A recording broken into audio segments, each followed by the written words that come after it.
বিসমিল্লাহির রহমানির রহিম। পরম করুণাময় ও অসীম দয়ালু আল্লাহর নামে শুরু। ومن أحسن قولا ممن دعا إلى الله وعمل صالحا وقال إنني من المسلمين। একদিন চলে যাব আমরা সবাই, থাকবো না আমরা কেহ, শুধু মাটির নিচে পড়ে রবে দেহ, শুধু মাটির নিচে পড়ে রবে দেহ। একদিন চলে যাব আমরা সবাই, থাকবো না আমরা কেহ, শুধু মাটির নিচে পড়ে রবে দেহ, শুধু মাটির নিচে পড়ে রবে দেহ। আসসালামু আলাইকুম ওয়া রাহমাতুল্লাহি ওয়া বারাকাতুহু।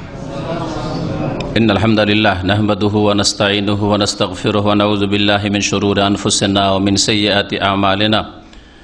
মান ইয়াহদিহিল্লাহু ফালা মুদিল্লা লাহু ওয়া মান ইউদ্লিল ফালা হাদিয়া লাহু। ওয়া আশহাদু আল লা ইলাহা ইল্লাল্লাহু ওয়াহদাহু লা শারীকা লাহু ওয়া আশহাদু আন্না মুহাম্মাদান আবদুহু ওয়া রাসূলুহু সাল্লাল্লাহু তাআলা আলাইহি ওয়া আলা আলিহি ওয়া সাহবিহি ওয়া সাল্লামা তাসলিমান কাসীরা। ইয়া আইয়ুহাল্লাযীনা আমানু তাকুল্লাহা হাক্কা তুকাতিহি ওয়া লা তামুতুন্না ইল্লা ওয়া আনতুম মুসলিমুন। ইয়া আইয়ুহান নাসু তাকু রাব্বাকুমুল্লাযী খালাকাকুম মিন নাফসিন ওয়াহিদাহ ওয়া খালাকা মিনহা যাওজাহা ওয়া বাসসা মিনহুমা রিজালান কাসীরান ওয়া নিসাআ ওয়াত্তাকুল্লাহাল্লাযী তাসাআলুনা বিহি ওয়াল আরহাম ইন্নাল্লাহা কানা আলাইকুম রাকীবা। ইয়া আইয়ুহাল্লাযীনা আমানু তাকুল্লাহা ওয়া কুলু কাওলান সাদীদা ইউসলিহ লাকুম আ'মালাকুম ওয়া ইয়াগফির লাকুম যুনুবাকুম ওয়া মান ইউতি'ইল্লাহা ওয়া রাসূলাহু ফাকাদ ফাযা ফাওজান আযীমা। আম্মা বা'দ, ফাইন্না খায়রাল হাদীসি কিতাবুল্লাহ ওয়া খায়রাল হাদী হাদী মুহাম্মাদিন সাল্লাল্লাহু আলাইহি ওয়াসাল্লাম ওয়া শাররাল উমুরি মুহদাসাতুহা ওয়া কুল্লু মুহদাসাতিন বিদআহ ওয়া কুল্লু বিদআতিন দালালা ওয়া কুল্লু দালালাতিন ফিন্নার। আউযু বিল্লাহি মিনাশ শাইতানির রাজীম। ইয়া আহলাল কিতাবি লা তাগলু ফি দীনিকুম ওয়া লা তাকুলু আলাল্লাহি ইল্লাল হক। ইন্নামাল মাসীহু ঈসা ইবনু মারইয়াম রাসূলুল্লাহ ওয়া কালিমাতুহু আলকাহা ইলা মারইয়াম রূহুম মিনহু ফাআমিনু বিল্লাহি ওয়া রাসূলিহি ওয়া লা তাকুলু সালাসা ইনতাহু খায়রাল লাকুম। আল আয়াহ। সম্মানিত শ্রোতা মণ্ডলী, আল্লাহ পাক রব্বুল আলামিনের যাবতীয় প্রশংসা যে আল্লাহ পাক রব্বুল আলামিন তার মনোনীত দ্বীন মানব জাতির উদ্দেশ্যে জিবরাইল আলাইহিস সালামের মাধ্যমে মুহাম্মদ রাসূলুল্লাহ সাল্লাল্লাহু আলাইহি সাল্লামের উপর নাযিল করেছেন। সেই দিন হচ্ছে মধ্যম পন্থা, যেই দিনে নেই বাড়াবাড়ি আর নেই কোনো রকমের ত্রুটি ঘাটতি। আল্লাহ পাক রব্বুল আলামিন সেই দিনকে বড় সহজ করেছেন। সালাত এবং সালাম নাযিল হোক মুহাম্মদ রাসূলুল্লাহ সাল্লাল্লাহু আলাইহি সাল্লামের উপর, যিনি বলেছেন আদ-দীন ইউসর, দিন হচ্ছে বড় সহজ।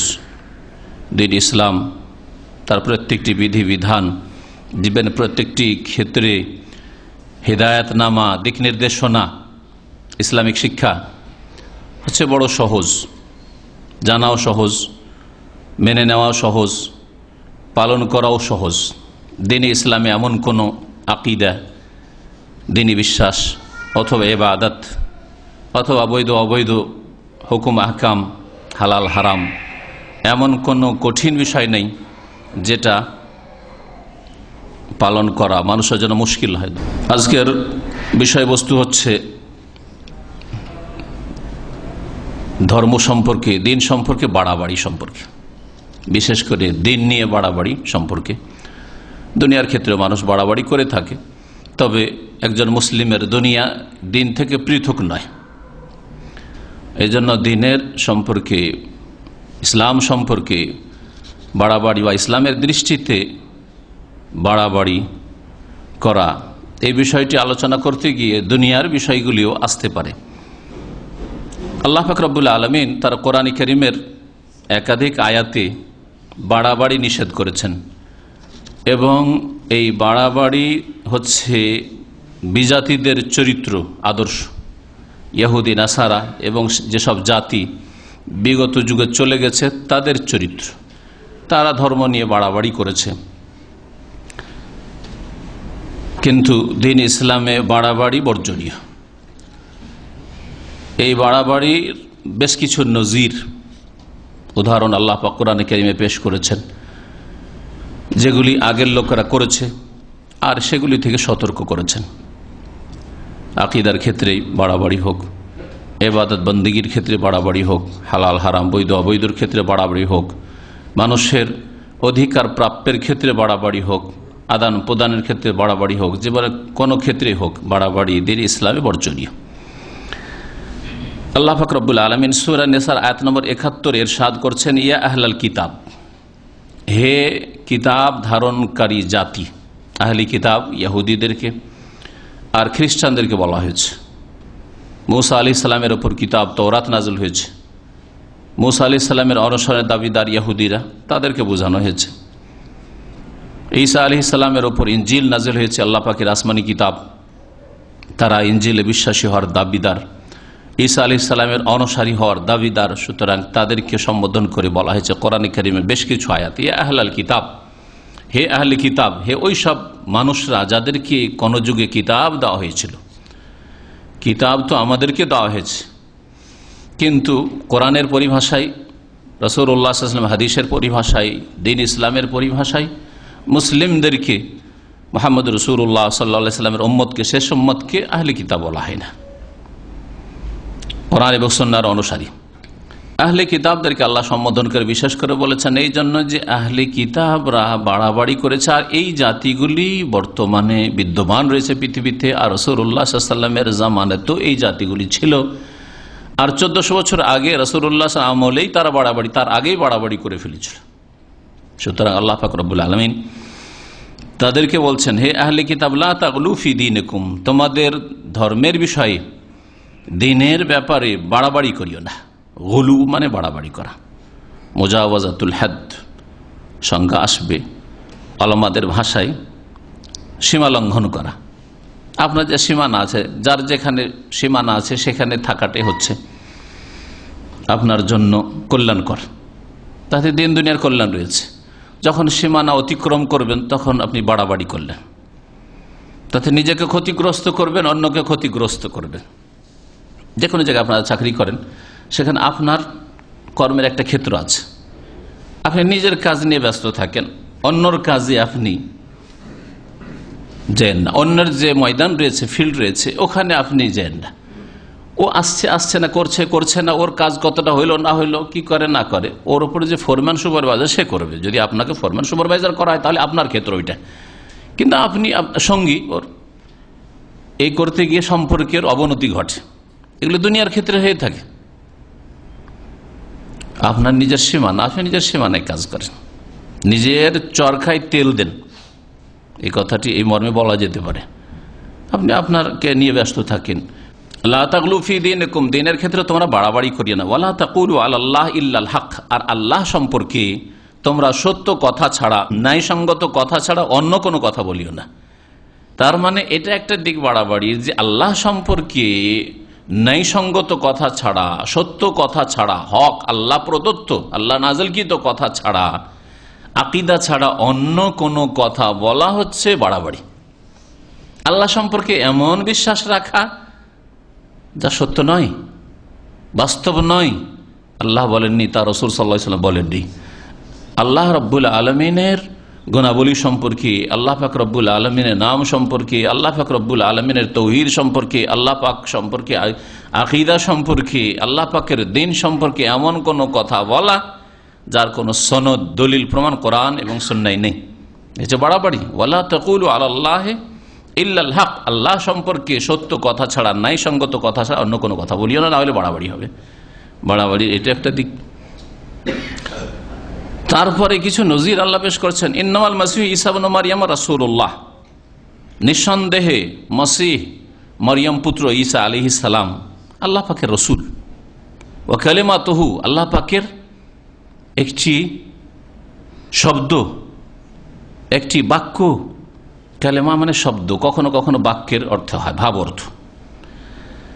আল্লাহ পাকের রসুল, আল্লাহ পাকের রসুল, আল্লাহ পাকের দূত, আল্লাহ পাকের প্রেরিত তিনি, মানব জাতির কল্যাণের উদ্দেশ্যে তাকে প্রেরণ করা হয়েছে।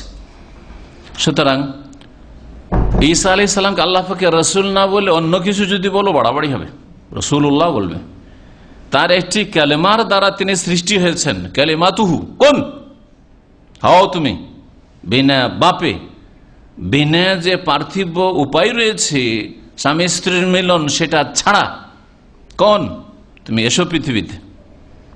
এর দ্বারা কালিমাতুহু আলকাহা ইলা মারিয়াম, যা আল্লাহ পাক নিক্ষেপ করেছিলেন মারিয়াম আলাইহিস সালামের উদ্দেশ্যে, জিবরাইল আলাইহিস সালামকে পাঠিয়ে। ও রূহুম মিনহু, এবং আল্লাহর পক্ষ থেকে ঈসা আলাইহিস সালাম আল্লাহ পাকের স্পেশাল রূহ। ফাআমিনু বিল্লাহ, সুতরাং তোমরা আল্লাহর প্রতি বিশ্বাস স্থাপন করো, তার রাসূলগণের প্রতি বিশ্বাস করো। ওয়ালা তাকুলু সালাস, আর তোমরা বলিও না যে তিন ইলাহ রয়েছে, তিন মাবুদ রয়েছে, তিন খোদা রয়েছে, তিন উপাস্য রয়েছে, সব কথা বলিও না। তিন বলিও না, বরং এক বলবে। তো এক বলা হচ্ছে হক, আল্লাহ আহাদ, আল্লাহ সামাদ। হ্যাঁ, ওয়াকাল আল্লাহু লা তাত্তাখিযু ইলাহাইনি ইসনাইন, আল্লাহ পাক বলছেন স্বয়ং সূরা নাহলে রয়েছে, লা তাত্তাখিযু ইলাহাইনি ইসনাইন, দুই ইলাহ সাব্যস্ত করিও না, দুই মাবুদ উপাস্য ধরিও না, একের জায়গায় দুই চলবে না। তাহলে খ্রিস্টানদের তিন, আবার তৃতীয়বাদ অচল, বাড়াবাড়ি। ওয়ালা তাকুলু সালাসা, তিন বলে বাড়াবাড়ি করিও না ধর্মের নামে। ইনতাহু খায়রাল লাকুম, তোমরা বিরত থাকো, বাদ দাও এরকম বাড়াবাড়ি। খায়রাল লাকুম, এটাই তোমাদের জন্য মঙ্গলজনক, এতেই তোমাদের কল্যাণ রয়েছে ইহকাল পরকালের। ইন্নামাল্লাহু ইলাহু ওয়াহিদ, নিঃসন্দেহে আল্লাহ এক উপাস্য, এক মাবুদ, এক। এটা হচ্ছে হক, এটা হচ্ছে মধ্যম পন্থা। নাস্তিকতা নেই বলা বাড়াবাড়ি একদিকে, আর একদিকে একের জায়গায় দুই, তিন, 33 কোটি।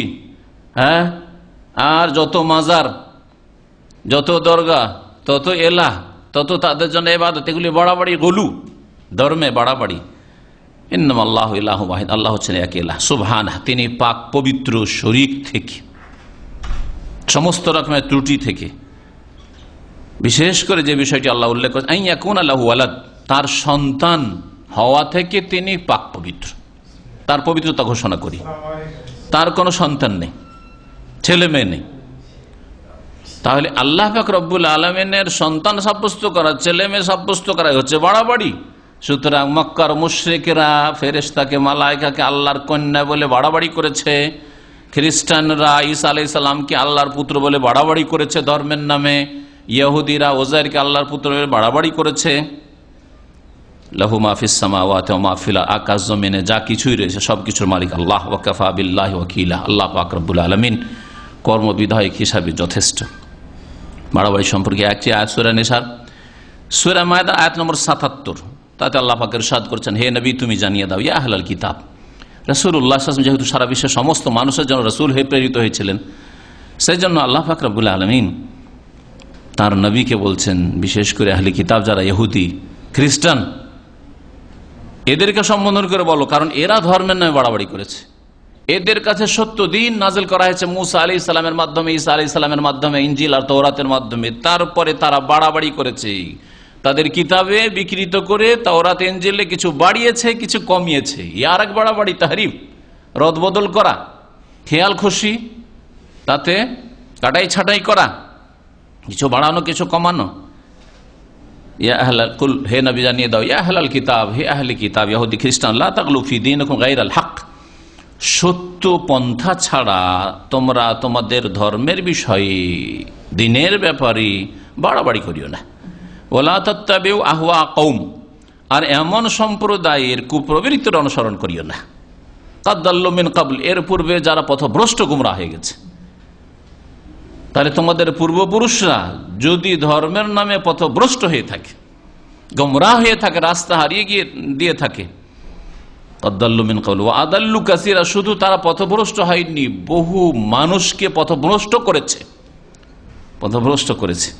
আদাল্লু আন সাওয়াইস সাবিল, আর সরল পথ থেকে তারা নিজেরা সরে গেছে, বিভ্রান্তির শিকার হয়েছে। আল্লাহ পাক রব্বুল আলামিন এই আয়াতগুলি বাড়াবাড়ি থেকে সরাসরি নিষেধ করেছে। লা তাগলু ফি দীনিকুম, লা তাগলু ফি দীনিকুম, দুটো আয়াতে রয়েছে। নবী করিম সাল্লাল্লাহু আলাইহি ওয়াসাল্লামের দুটো হাদিস শোনাই। তারপরে বাড়াবাড়ি সম্পর্কে, বাড়াবাড়ি বিভিন্ন ধরন, প্রকরণ, বাড়াবাড়ির কুপ্রভাব ইত্যাদি, এসব বিষয়গুলি আপনাদের সামনে যতটা সময় সাধ্য দেয় পেশ করব। নবী করিম সাল্লাল্লাহু আলাইহি ওয়াসাল্লামের হাদিস সুনান ইবনে মাজায় রয়েছে, হাদিসটি সহিহ। সাহাবীরা হজের মৌসুমে একটু বড় বড় পাথর জামরাকে মারার জন্য নিয়েছিলেন। তখন নবী করিম সাল্লাল্লাহু আলাইহি ওয়াসাল্লাম এই বলে সতর্ক করে, সুম্মা ক্বালা ইয়া আইয়ুহান নাস, তার ওই অংশটুকু বলছিলাম হাদিস, হে মানুষ, ইয়াকুমুল গুলু, সাবধান তোমরা বাড়াবাড়ি থেকে। ইয়াকুম মানে সাবধান, ওয়াল গুলু বাড়াবাড়ি থেকে।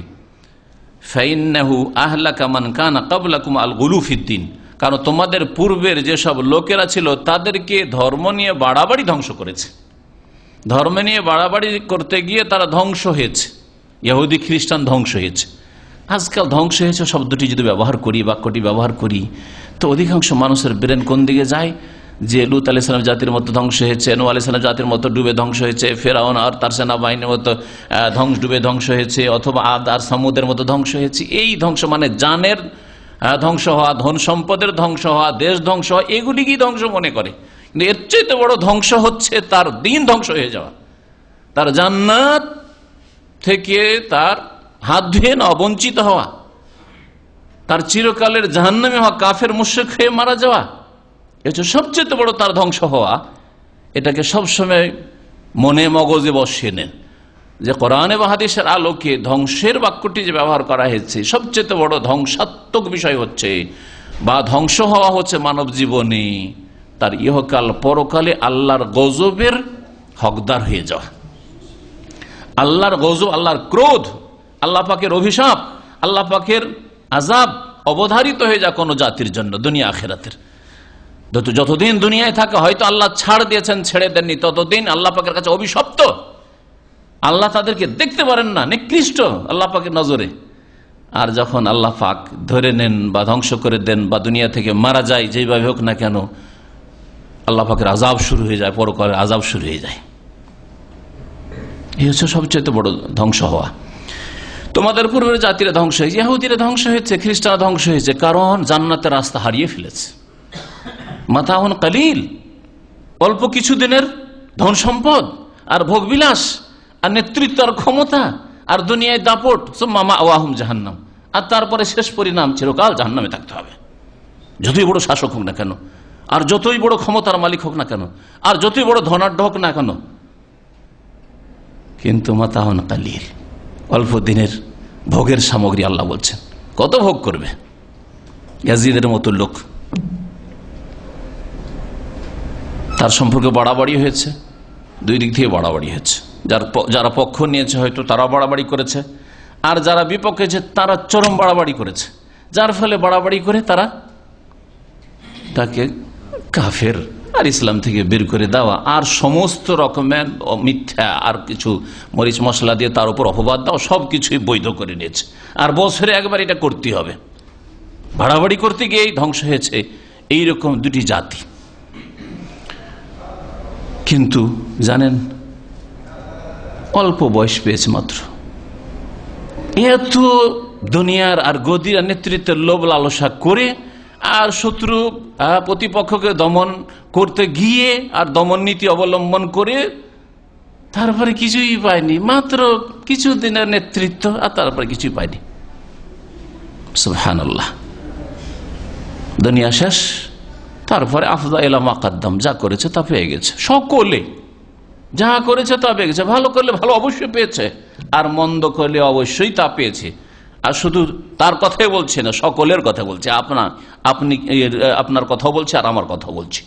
যে ব্যক্তি দুনিয়া থেকে চলে যায়, নবী কারীম সাল্লাল্লাহু আলাইহি ওয়াসাল্লাম লা তাসুবুল আমওয়াত, মৃত ব্যক্তিকে গালমন্দ করে লাভ না, গালমন্দ করি না। ফাইন্নাহু কাদ আফদা ইলা মা কাদ্দাম, যা করেছে অগ্রিম যা পাঠিয়েছে আল্লাহ পাকের কাছে, পাপ পাঠিয়েছে কি নেকি পাঠিয়েছে, পুণ্য পাঠিয়েছে, আফজা সেখানে পৌঁছে গেছে।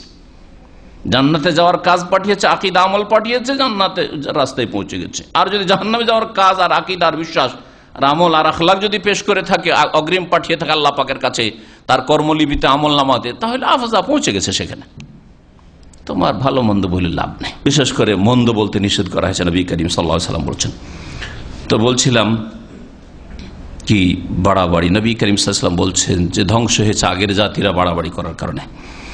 আব্দুল্লাহ ইবনে মাসউদ রাদিয়াল্লাহু তাআলা আনহু থেকে আরেকটি হাদিস সহিহ মুসলিমে রয়েছে, বর্ণনা করি। নবী করিম সাল্লাল্লাহু আলাইহি ওয়াসাল্লাম বলছেন, হালাকাল মুতানাত্তিউন, যারা বাড়াবাড়ি করে, সীমা লঙ্ঘন করে, তারা ধ্বংস হয়েছে, তাদের সর্বনাশ হয়েছে, হালাকা, ধ্বংস হয়েছে।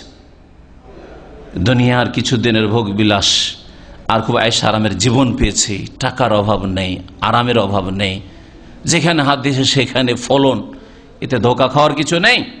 এটা সবাইকে আল্লাহ দেন। দুনিয়া কাফেরকেও দেন আর মুমিনকেও দেন, সৎকেও দেন আর অসৎকেও দেন, ভালোকেও দেন মন্দকেও দেন, চরিত্রহীনকেও দেন, সবাইকে আল্লাহ দেন। আল্লাহ দ্রোহী নাস্তিক আল্লাহকে রাত দিন গাল দেয়, তাকেও আল্লাহ দেন।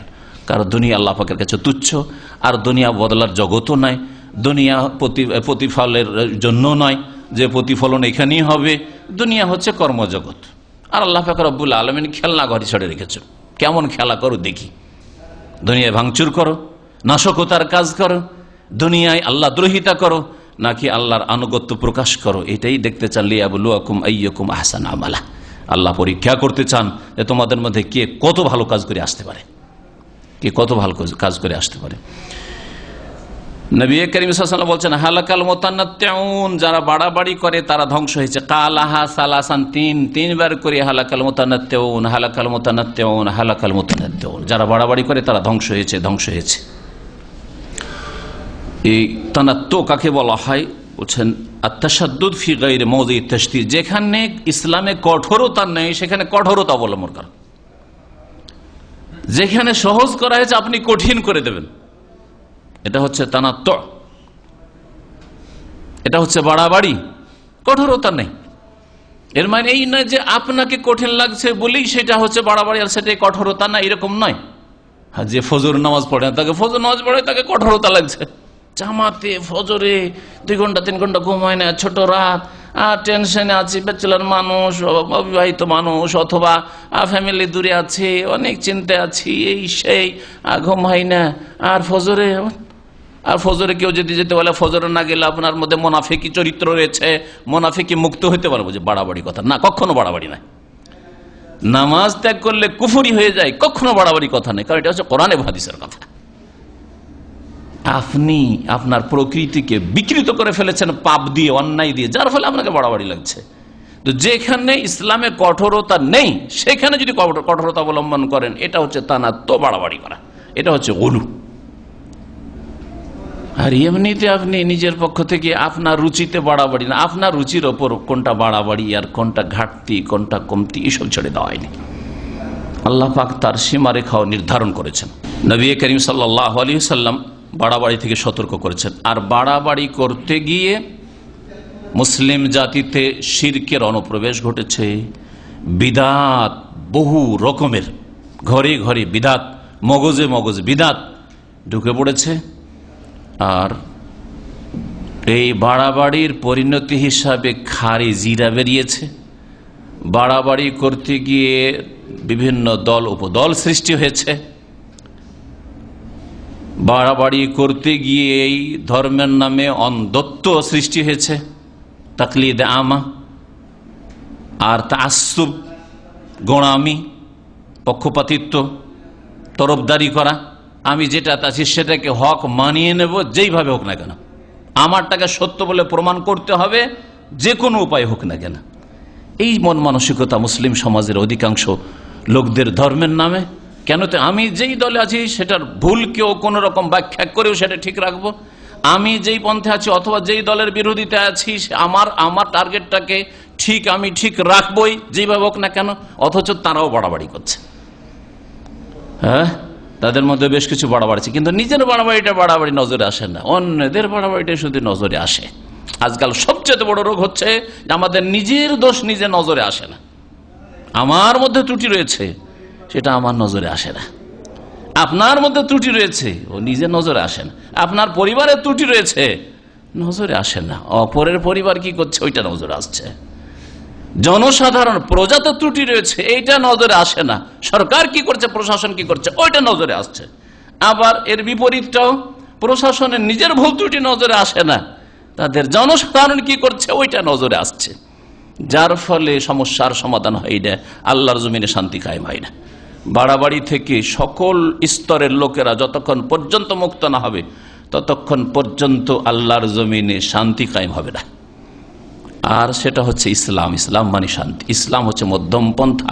ইসলামে নেই বাড়াবাড়ি, আর নেই আপনার রুচির ওপরে ছেড়ে দেওয়া, যে যেটাকে ইচ্ছা মনে করবেন, ওই রুচি মনে করবেন যে এটা রুচির খেলাফ হচ্ছে সেজন্য বাড়াবাড়ি করে দিলাম, এইটাও নেই। ইসলাম আল্লাহ পাকের পূর্ণাঙ্গ জীবন বিধান সম্পূর্ণ করে দেওয়া হচ্ছে ওহির মাধ্যমে, আর কারো কাছে ওহি আসবে না। ওহির দরজা প্রিয় নবী মুহাম্মদ রাসূলুল্লাহ সাল্লাল্লাহু আলাইহি সাল্লামের ইন্তেকালের সাথে বন্ধ হয়ে গেছে, দিন কমপ্লিট হয়ে গেছে। দিনে আর কিছু বাড়াবার রাস্তা নেই, এই রাস্তায় বাড়াবাড়ি করা হয়েছে।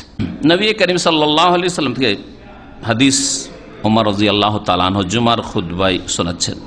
আব্দুল্লাহ আব্বাস শুনছেন খুতবা, আর খুতবা দিচ্ছেন কে? ওমর রাদিয়াল্লাহু ইয়াকুলু আলাল মিম্বার, মিম্বারে চড়ে খুতবা দিচ্ছেন। সামিতুন নবী সাল্লাল্লাহু আলাইহি ওয়াসাল্লাম, নবী করিম সাল্লাল্লাহু আলাইহি ওয়াসাল্লামকে বলতে শুনেছি, ইয়াকুল লা তুতরুনি কামা আতরাতিন নাসা ঈসা ইবনে মারইয়াম, আমার সম্পর্কে বাড়াবাড়ি করিও না, অথচ সবচেয়ে শ্রেষ্ঠ মানুষ, সবচেয়ে উত্তম মানুষ, সবচেয়ে উত্তম মানুষ, তার বৈশিষ্ট্য সম্পর্কে, তার গুণাবলী সম্পর্কে, তার প্রশংসা সম্পর্কে বলে শেষ করা যাবে না। আল্লাহ পাক যে কত মর্যাদা দান করেছেন প্রিয় নবী মুহাম্মদ রাসূলুল্লাহ সাল্লাল্লাহু আলাইহি সাল্লামকে, কিন্তু তার ক্ষেত্রেও আবার একটা সীমানা আছে। ওর পরে যদি বাড়াবাড়ি করেন তো আল্লাহর হক তখন কাড়া শুরু করবেন, আল্লাহর হকে ডাকাতি করা শুরু করবেন, আল্লাহর হক চুরি করে তখন অন্যকে দেওয়া শুরু করবেন।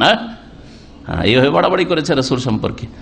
আর এই আশঙ্কা ছিল রাসূলুল্লাহ সাল্লাল্লাহু আলাইহি ওয়াসাল্লামের, যার ফলে 1400 বছর আগে সতর্ক করে, যখন সাহাবীরা বাড়াবাড়ি করেননি তার সম্পর্কে, তখন তিনি ভবিষ্যৎবাণী করছেন আর তাদেরকে সতর্ক করছেন। মানে কিয়ামত পর্যন্ত প্রত্যেক মানুষকে সতর্ক করছেন, বিশেষ করে প্রত্যেক মুসলিম যারা আল্লাহ পাকের ওয়াহদানিয়াতে বিশ্বাসী, রাসূলুল্লাহ সাল্লাল্লাহু আলাইহি ওয়াসাল্লামের রিসালাতে বিশ্বাসী, কোরআনে কারীম বিশ্বাসী, তাদেরকে উপদেশ দিতে গিয়ে বলছে লা তুতরুনি, আমার সম্পর্কে বাড়াবাড়ি করেন, কামা আতরাতিন নাসারা, যেমন খ্রিস্টানরা বাড়াবাড়ি করেছে ঈসা ইবনে মারইয়াম, মারইয়াম পুত্র ঈসা আলাইহিস সালাম সম্পর্কে। ঈসা আলাইহিস সালামকে আল্লাহ পাক আব্দুল্লাহ ওয়া রাসূলুহু, আল্লাহ পাকের দাস, আল্লাহ পাকের গোলাম আর তার রাসূল করলেন। তারা ইবনুল্লাহ করে দিল, আল্লাহর পুত্র বানিয়ে দিল। বাড়াবাড়ি করেছে, আমার সম্পর্কে বাড়াবাড়ি করবে না। ফাইন্নামা আনা আবদুহু, আর অন্যের ফাইন্নামা আনা আবদুন, আমি হচ্ছি একজন বান্দা, আমি হচ্ছি তার বান্দা, আল্লাহ পাকের গোলাম। আব্দ গোলাম কোনদিন মনিবের মালিকের অংশীদার হইতে পারে না, পার্টনার হইতে পারে না। আমি গোলাম তার, আল্লাহ পাকের গোলাম, শ্রেষ্ঠ গোলাম। সুবহানাল্লাযী আসরা বিআবদিহি, আব্দ বলছে। মেরাজের ক্ষেত্রে আল্লাহ পাক, ইসরার ক্ষেত্রে আল্লাহ বলছেন আব্দ তার বান্দা। আমি সাত আকাশেও যদি নিয়ে আসি, সিদরাতুল মুনতাহাতেও নিয়ে আসি, আমার বান্দা। তাবারাকাল্লাযী নাযালাল ফুরকান, যদিও তার কাছে জিবরাইল সকাল সন্ধ্যা বহুবার যাচ্ছে হয়তো, আর কোরআন নাযিল করছি, তারপরও তিনি বান্দা। তাবারাকাল্লাযী নাযালাল ফুরকান আলা আবদিহি, বরকতময় সেই সত্তা যিনি তার বান্দার উপর কোরআন নাযিল করছেন। ফাওহা ইলা আবদিহি মা, যদিও তার কাছে ওহী করছি, আল্লাহ পাক ওহী করছেন, তারপর সে কে? আল্লাহ বলছেন বান্দা, তার বান্দার কাছে আল্লাহ পাক ওহী করেছেন। ওয়ান্নাহু লাম্মা কামা আব্দুল্লাহ ইয়াদউ, রাসূলুল্লাহ সবচেয়ে বেশি ইবাদত করছেন, সবচেয়ে সুন্দর ইবাদত করছেন। তারপরে সূরা আল্লাহ তাকে বলছেন আব্দুল্লাহ, আল্লাহর বান্দা, আল্লাহর দাস, আল্লাহর গোলাম, যাতে বাড়াবাড়ি নেই। আমি হচ্ছি তার বান্দা। ফাকুলু, সুতরাং তোমরা বলবে যখন আমার নাম আসবে বা আমার আলোচনা আসবে, মুহাম্মদকে আব্দুল্লাহ ওয়া রাসূলুহু, আল্লাহ পাকের বান্দা এবং তার রাসূল। আশহাদু আল্লা ইলাহা ইল্লাল্লাহ ওয়া আশহাদু আন্না মুহাম্মাদান আবদুহু ওয়া রাসূলুহু। কেন কালেমাতে শিখাইল না? আর আল্লাহর নূর ও নূরহু, আল্লাহর নূর, আর তিনি জীবিত আমাদের মতোই, তার কাছে বিবিদেরকে পেশ করা হয়, নাউজুবিল্লাহ। এসব কথা কেন বললেন না? বাড়াবাড়ি না? তিনি আলেমুল গায়ব, অদৃশ্যের খবর রাখেন, তিনি সব জায়গায় হাজির হয়ে যান, মিলাদ মাহফিলে হাজির হয়ে যান, সেই জন্য কিয়াম করতে হয়, দাঁড়িয়ে যেতে হয়, না হলে বেয়াদবি হয়ে যাবে। কেন বললেন না আল্লাহ পাক সব কথা কোরআন কারীমে, রাসূলের হাদিসে? কেন বললেন? রাসূলুল্লাহ সাল্লাল্লাহু আলাইহি ওয়াসাল্লাম দিনকে অসম্পূর্ণ রেখে দিলেন। আরে আকীদার বিষয়ে রাসূলের মর্যাদা আর অস্পষ্ট রেখে দিলেন, যে নবী হাজির হন এরকম দিনের মজলিস হলে, আর আরবি সালামু আলাইকা করলে, আল্লাহুম্মা সাল্লি আলা সাইয়্যিদানা করলে নবী হাজির হয়ে যান আর সবকিছু জানতে পারেন। আর তারপর আল্লাহ বলবেন না, তার রাসূলও বলবেন না? তাই অসম্পূর্ণ দিন নাকি? তাহলে বাড়াবাড়ি, আমার সম্পর্কে বাড়াবাড়ি করিও না। আর একটি হাদিস শোনায়, মুসনাদ আহমদে রয়েছে, হাদিসটিকে আল্লামা আলবানী সহিহ বলেছেন। যে হাদিস রয়েছে যে কিছু সাহাবীরা বললেন, ইয়া সাইয়্যিদানা ওয়াবনা সাইয়্যিদানা ওয়া ইয়া খায়রানা ওয়াবনা খায়রানা, নবী করিম সাল্লাল্লাহু আলাইহি ওয়াসাল্লামকে সম্বোধন করতে গিয়ে বললেন, হে আমাদের নেতা। সৈয়দ মানে নেতা, কিন্তু as-সাইয়্যিদ, as-সাইয়্যিদ সত্যিকার অর্থে সৈয়দ, মালিক আল্লাহ পাক রব্বুল আলামিন। সত্যিকার অর্থে মওলা একমাত্র আল্লাহ পাক রব্বুল আলামিন। যদিও মওলার আরো কিছু অর্থ রয়েছে যেগুলি সীমিত অর্থে মানুষের ক্ষেত্রে বলা যেতে পারে, ওই রকম সৈয়দ। সৈয়দ আজকাল সারের ক্ষেত্রে, আজকাল সার যে পশ্চিমারা সার শিখিয়ে দিয়েছে, পশ্চিমারা সার শিখিয়েছে। আলিগড়ের প্রতিষ্ঠাতা যখন আলিগড় প্রতিষ্ঠা করলো, সৈয়দ কি বলছে, সৈয়দ বেরেলভি, তো ওকে করলো কি স্যার সৈয়দ। ওই সার উপাধিটা ইংরেজরা দিয়ে গেছে ভারত উপমহাদেশে, এখনো বড় দিকে সার সার। ওই সারের আরবি হচ্ছে সৈয়দ, সারের আরবি হচ্ছে। এমনি শব্দের দিক থেকে সার বলছেন, ইংরেজিতে সার বলছেন, আরবিতে সৈয়দ চলবে না? চলবে, হ্যাঁ। কিন্তু সত্যিকার অর্থে সৈয়দ আল্লাহ পাক। যার ফলে নবী সাল্লাল্লাহু আলাইহি ওয়াসাল্লামকে যখন সম্বোধন করে সাহাবী বলল, জিয়া সৈয়দানা, হে আমাদের নেতা, আমাদের মালিক, ওয়াবনা সৈয়দানা, এবং আমাদের মালিকের নেতার সন্তান। তারপরে ইয়া খায়রানা, হে আমাদের মধ্যে সর্বশ্রেষ্ঠ। অবশ্য মুহাম্মদ রাসূলুল্লাহ সাল্লাল্লাহু আলাইহি ওয়াসাল্লাম আমাদের মধ্যে সর্বশ্রেষ্ঠ, এই কথা বাড়াবাড়ি নেই। ওয়াবনু খায়রানা, এবং আমাদের মধ্যে সর্বশ্রেষ্ঠ সন্তান। তার বাবা আব্দুল্লাহ, তিনিও সর্বশ্রেষ্ঠ না? আর তাঁর আব্দুল মুত্তালিব তার চেয়ে অনেকে সর্বশ্রেষ্ঠ। হ্যাঁ, তারা ঈমান আসেনি, জাহিলিয়াতের যুগে দুনিয়া থেকে বিদায় নিয়েছে, তো কি করে? তাহলে কথাটাতে বাড়াবাড়ি আছে। নবী করিম সাল্লাল্লাহু আলাইহি ওয়াসাল্লাম বললেন যে, শোনো, এটা ভালো কাজ করলে না কিন্তু এইভাবে আমাকে সম্বোধন করে। ওয়াল্লাহি, আল্লাহর কসম করে বলছি, মা উহিব্বু আন তারফাউনি ফাওকা মানজিলাতি, আমি পছন্দ করি না যে আমার যে মর্যাদা রয়েছে, আমার যে স্থান রয়েছে, সেখান থেকে আমাকে উপরে উঠাবে। আল্লাতী আনজালানি আল্লাহু আযজা ওয়া জাল, যেখানে আল্লাহ পাক আমাকে নামিয়েছেন। আমাকে আল্লাহ নামিয়েছেন কোথায়? রাসূলুল্লাহ আর আব্দুল্লাহ, আল্লাহর বান্দা এবং রাসূল। ওয়া আশহাদু আন্না মুহাম্মাদান আবদুহু ওয়া রাসূলুহু, আর সেখান থেকে উপরে উঠাইবে আল্লাহর নূর।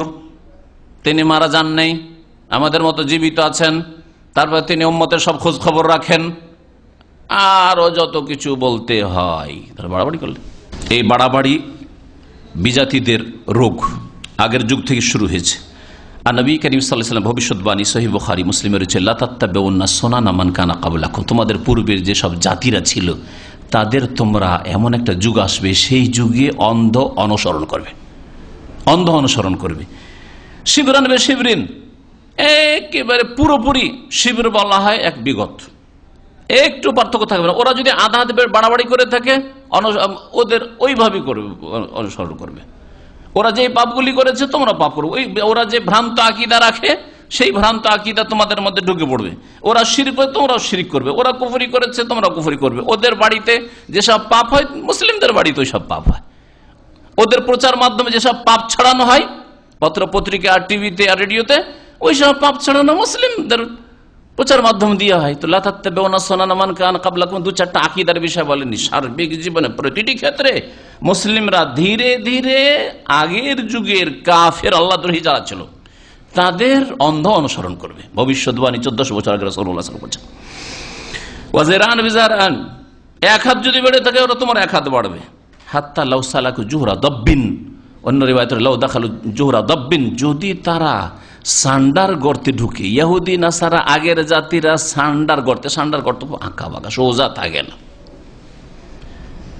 বড়ই ঢোকা কষ্টকর। ওতে যদি তারা ঢুকে পড়ে, তোমরা অন্ধ। এখানে যখন ওরা ঢুকেছে, তার মানে এতেই কিছু আছে, আমরাও ঢুকবো। আজকে দেখেন, শিক্ষার ময়দানে চলে যান, স্কুল কলেজ ইউনিভার্সিটি, শিক্ষা মুসলিম সমাজের শিক্ষা কোন শিক্ষা? যে শিক্ষা পশ্চিমা দেশে আছে। সিলেবাস কোন সিলেবাস? যে সিলেবাস ইউরোপ আর পশ্চিমা দেশগুলিতে আছে, তাই না? শিক্ষা কাঠামো একই রকমের, সহশিক্ষা একই রকমের, অশ্লীলতা একই রকমের, 19-20, ঠিক কিনা? তারপরে আল্লাহদ্রোহিতা ওখানেও আছে। আল্লাহদ্রোহিতা মুসলিম সমাজের মুনাফিকদের মধ্যে। জীবনের প্রত্যেকটি ক্ষেত্রে অন্ধ হয়ে তাদের গর্তে ঢুকবে। যেসব পাপ কাফের মুশরিকরা নোংরামি করে, ওইসব কথা মুসলিমরা করার জন্য, বৈধতার জন্য জিজ্ঞেস করে। তাদের অর্থনীতি দাঁড়িয়ে আছে সুদের ওপর, মুসলিম দেশের অর্থনীতি সুদের ওপর দাঁড়িয়ে আছে। বলেন দেখি, পরিবারে বেহা বেপরদা ওদের মেয়েরা, মুসলিমদের মেয়েরা, ওদের মেয়েরা পূর্ব থেকে পশ্চিম লেখাপড়ার জন্য হোক আর ভ্রমণের জন্য, ট্যুরের জন্য যেখানে হোক দুনিয়া ঘুরে বেড়াচ্ছে। মুসলিম মেয়েকে সুদূর বাংলাদেশ থেকে, ভারত থেকে, পাকিস্তান থেকে, আরো বিভিন্ন দেশ থেকে, কোথায় কানাডা, অস্ট্রেলিয়া একাই পড়তে পাঠিয়ে দিচ্ছে। ওর জন্য একটা মাহরামের প্রয়োজন, ওর প্রোটেকশনের প্রয়োজন নেই, ওর সুরক্ষা, মানিজ্যতের সুরক্ষা হোক, এইটাও চাই না বাপ মা। আউযুবিল্লাহ, কিভাবে অন্ধ অনুসরণ করেছে, কাফেরদের গর্তে ঢুকেছে। আইনের ক্ষেত্রে, আদালতের ক্ষেত্রে, হ্যাঁ, কোন ডিগ্রির মূল্য রয়েছে? হ্যাঁ, পশ্চিমা আইন কানুন যে পড়ে এসছে, এই ল পড়ে এসছে, সে হচ্ছে ব্যারিস্টার, অমুক দেশ থেকে ব্যারিস্টার হয়ে এসছে, আর সিনিয়র অ্যাডভোকেট হয়ে এসছে, আর অমুক হয়েছে তমুক হয়েছে। কেন? কারণ ওদের বিদ্যাগুলি পড়েছে। লা তাত্তাবিউনা সুনানা মান কানা ক্বাবলাকুম, পূর্বের জাতির অন্ধ অনুসরণ করবে। ওরা যদি সান্ডার গড়তে ঢুকে, অসার তাদের জীবনযাপন আর ওদের আইন কানুন, তোমরাও সেই অসারতায় লিপ্ত হবে। সাহাবেরা জিজ্ঞাসা, ইয়া রাসূলুল্লাহ, আল ইয়াহুদ ওয়ান নাসারা, কি বলেন, আমরা ইহুদি নাসারাদের অন্ধ অনুসরণ করব? আশ্চর্য হচ্ছেন সাহাবাই, কেন এইরকম পরিস্থিতি হবে যে মুসলিমরা তাদের গোলামি করে, মানসিক গোলামি, শারীরিক গোলামি, অর্থনীতির গোলামি, পারিবারিক গোলামি, সব রকম গোলামি, ওরা যা করে তাই করতে হবে আমাদেরকে। নবী করিম সাল্লাল্লাহু আলাইহি সাল্লাম বলছেন, ফামান, তাহলে আর কারা? তোমাদের পূর্বে তো ওইসব জাতিরা রয়েছে, আর ওরাই তো পৃথিবী আছে, বাকিগুলো তো ধ্বংস হয়ে গেছে। আদ, সামুদ, ওইসব ধ্বংস হয়ে গেছে, লুতের জাতি ধ্বংস হয়ে গেছে, নূহের জাতি ধ্বংস হয়ে গেছে। ইহুদি নাসারাদের অন্ধ অনুকরণ করবে। মুসলিম সমাজে যত পাপ ছড়িয়েছে, যে আমাদের আসল বিষয়বস্তু বাড়াবাড়ি, এটা একমাত্র তাদের অন্ধ অনুসরণ কারণে। আল্লাহ পাক রব্বুল আলামিন এই জন্য বাড়াবাড়ির ক্ষেত্রে আহলে কিতাব ইহুদি খ্রিস্টানদের কথা আল্লাহ পাক উল্লেখ করেছেন। বাড়াবাড়ি সম্পর্কে আল্লাহ পাক রব্বুল আলামিন তার কিছু দৃষ্টান্ত পেশ করেছেন যা আগের যুগের লোকেরা করেছে। ওয়াকালাত ইয়াহুদ উযাইর ইবনুল্লাহ, ইহুদিরা বলতো উযাইর আল্লাহর পুত্র, খ্রিস্টানরা বলতো আল মাসীহ ইবনুল্লাহ, বাড়াবাড়ি। আল্লাহ বলছেন, যালিকা কাউলুহুম বিআফওয়াহিহিম, এটা তাদের মুখের কথা, বানানো কথা। ইউযাহিউনা কাওলাল্লাযিনা কাফারু, কাফেরদের কথার সাদৃশ্য কথা, কাফেরদের কথা এটা। কাতালাহুমুল্লাহ, আল্লাহ তাদের সর্বনাশ করুক, আল্লাহ তাদের ধ্বংস করুক। কাতালাহুমুল্লাহ, আল্লাহর যুদ্ধ রয়েছে তাদের বিরুদ্ধে। আন্না ইউফাকুন, কোন দিকে উল্টো ফিরে যাচ্ছে। আমি শিখাইলাম কি, উযাইর আল্লাহর বান্দা, আর ঈসা আল্লাহর বান্দা রাসূল, আর এরা বলছে ইবনুল্লাহ, আল্লাহর পুত্র। ইত্তাখাযু আহবারাহুম ওয়া রুহবানাহুম আরবাবা মিন দুনিল্লাহ। আর একটি বাড়াবাড়ি আল্লাহ পাক বলছেন যে ওরা কি করেছে, ইহুদি খ্রিস্টান কি করেছে, তাদের ধর্মগুরুদেরকে, ইহুদিদের ধর্মগুরুকে, খ্রিস্টানরা তাদের ধর্মগুরুদেরকে, বাবাদেরকে কি করেছে, আরবাব, রব বানিয়ে ফেলেছে, বিধানদাতা বানিয়ে ফেলেছে, আইন রচনাকারী বানিয়ে ফেলেছে, তাদের অধিকার দিয়েছে হালাল হারাম, বৈধ অবৈধ করার। মিন দুনিল, আল্লাহকে বাদ দিয়ে, আল্লাহর বিধান বাদ দিয়ে তাদের বিনা দলিলে কথা মানে। ওয়াল মাসিহ ইবনে মারইয়াম, আর তারা মারইয়াম পুত্র ঈসা আলাইহিস সালামকেও তারা রব হিসাবে গ্রহণ করেছে। ওমা উমিরু ইল্লা লিয়াবুদু ইলাহা ওয়াহিদ ইল্লা আন ইয়াবুদু ইলাহা ওয়াহিদ, অথচ তাদেরকে এক এলার ইবাদতে নির্দেশ দেওয়া হয়েছে।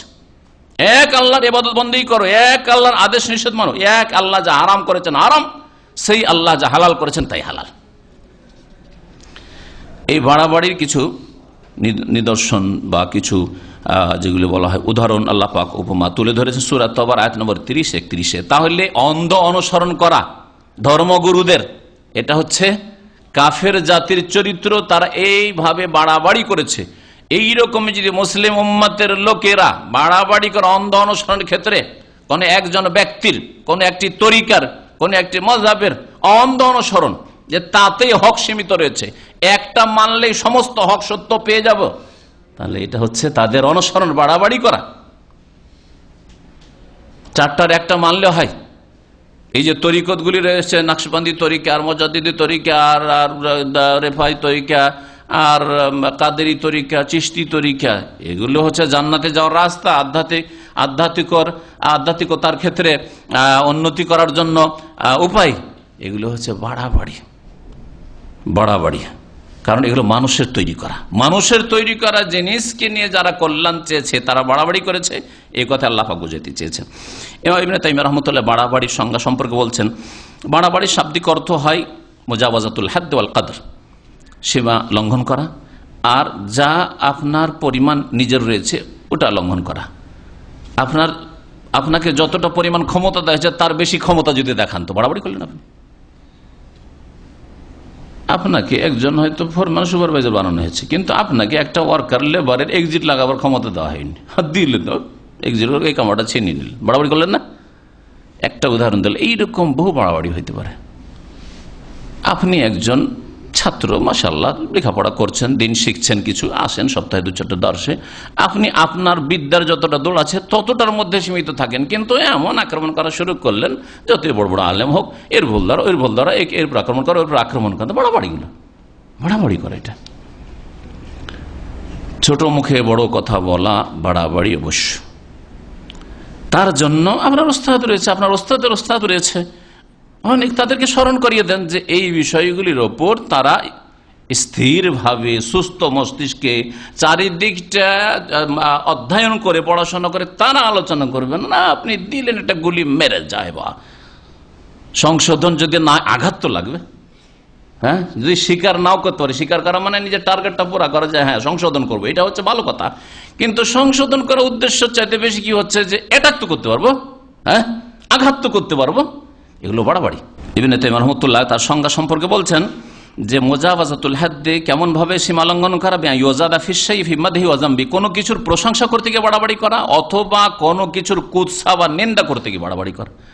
আরে ভাই, আপনার মধ্যে দোষ ত্রুটি আছে, যতটা দোষ ত্রুটি তার চাইতে বেশি আমি আপনার কুৎসা করলাম বা আপনার বদনাম করলাম বা আপনার দোষকে হাইলাইট করলাম, বাড়াবাড়ি করলাম। আপনার মধ্যে যতটা ভালো গুণ আছে তার চাইতে বেশি বাড়াবাড়ি করলাম। যেমন আমাদের সমাজে আরে কিছু মৌলবি একটু বক্তব্য করতে পারলে আল্লামা হয়ে গেল, হ্যাঁ শাইখুল হাদিস হয়ে গেল, অথচ হাদিসের জয়ী বুঝে না, হ্যাঁ আন্তর্জাতিক এই হয়ে গেল সেই হয়ে গেল, না এগুলো বাড়াবাড়ি। তারপরে 2 লাইনের উপাধি, হ্যাঁ 2 লাইনের উপাধি যে বিদাতীদের বিজ্ঞাপনগুলি থাকে ধর্মীয় জলসা বা ওয়াজ মাহফিলের, অথবা কি দেখবেন যে উপাধি, এগুলো বাড়াবাড়ি। এরকম বহু বাড়াবাড়ি রয়েছে। কারো প্রশংসায় বাড়াবাড়ি করা আর কারো নিন্দা করায় বাড়াবাড়ি করা, সবগুলি বাড়াবাড়ি। বাড়াবাড়িটা বিশ্বাসের ক্ষেত্রে হইতে পারে, আমলের ক্ষেত্রে হইতে পারে, কোন ব্যক্তির ওপর তার হুকুম লাগাবার ক্ষেত্রে হইতে পারে। একটা লোক হয়তো গুনাহগার ফাসেক, দিলেন ওকে কাফের বানিয়ে।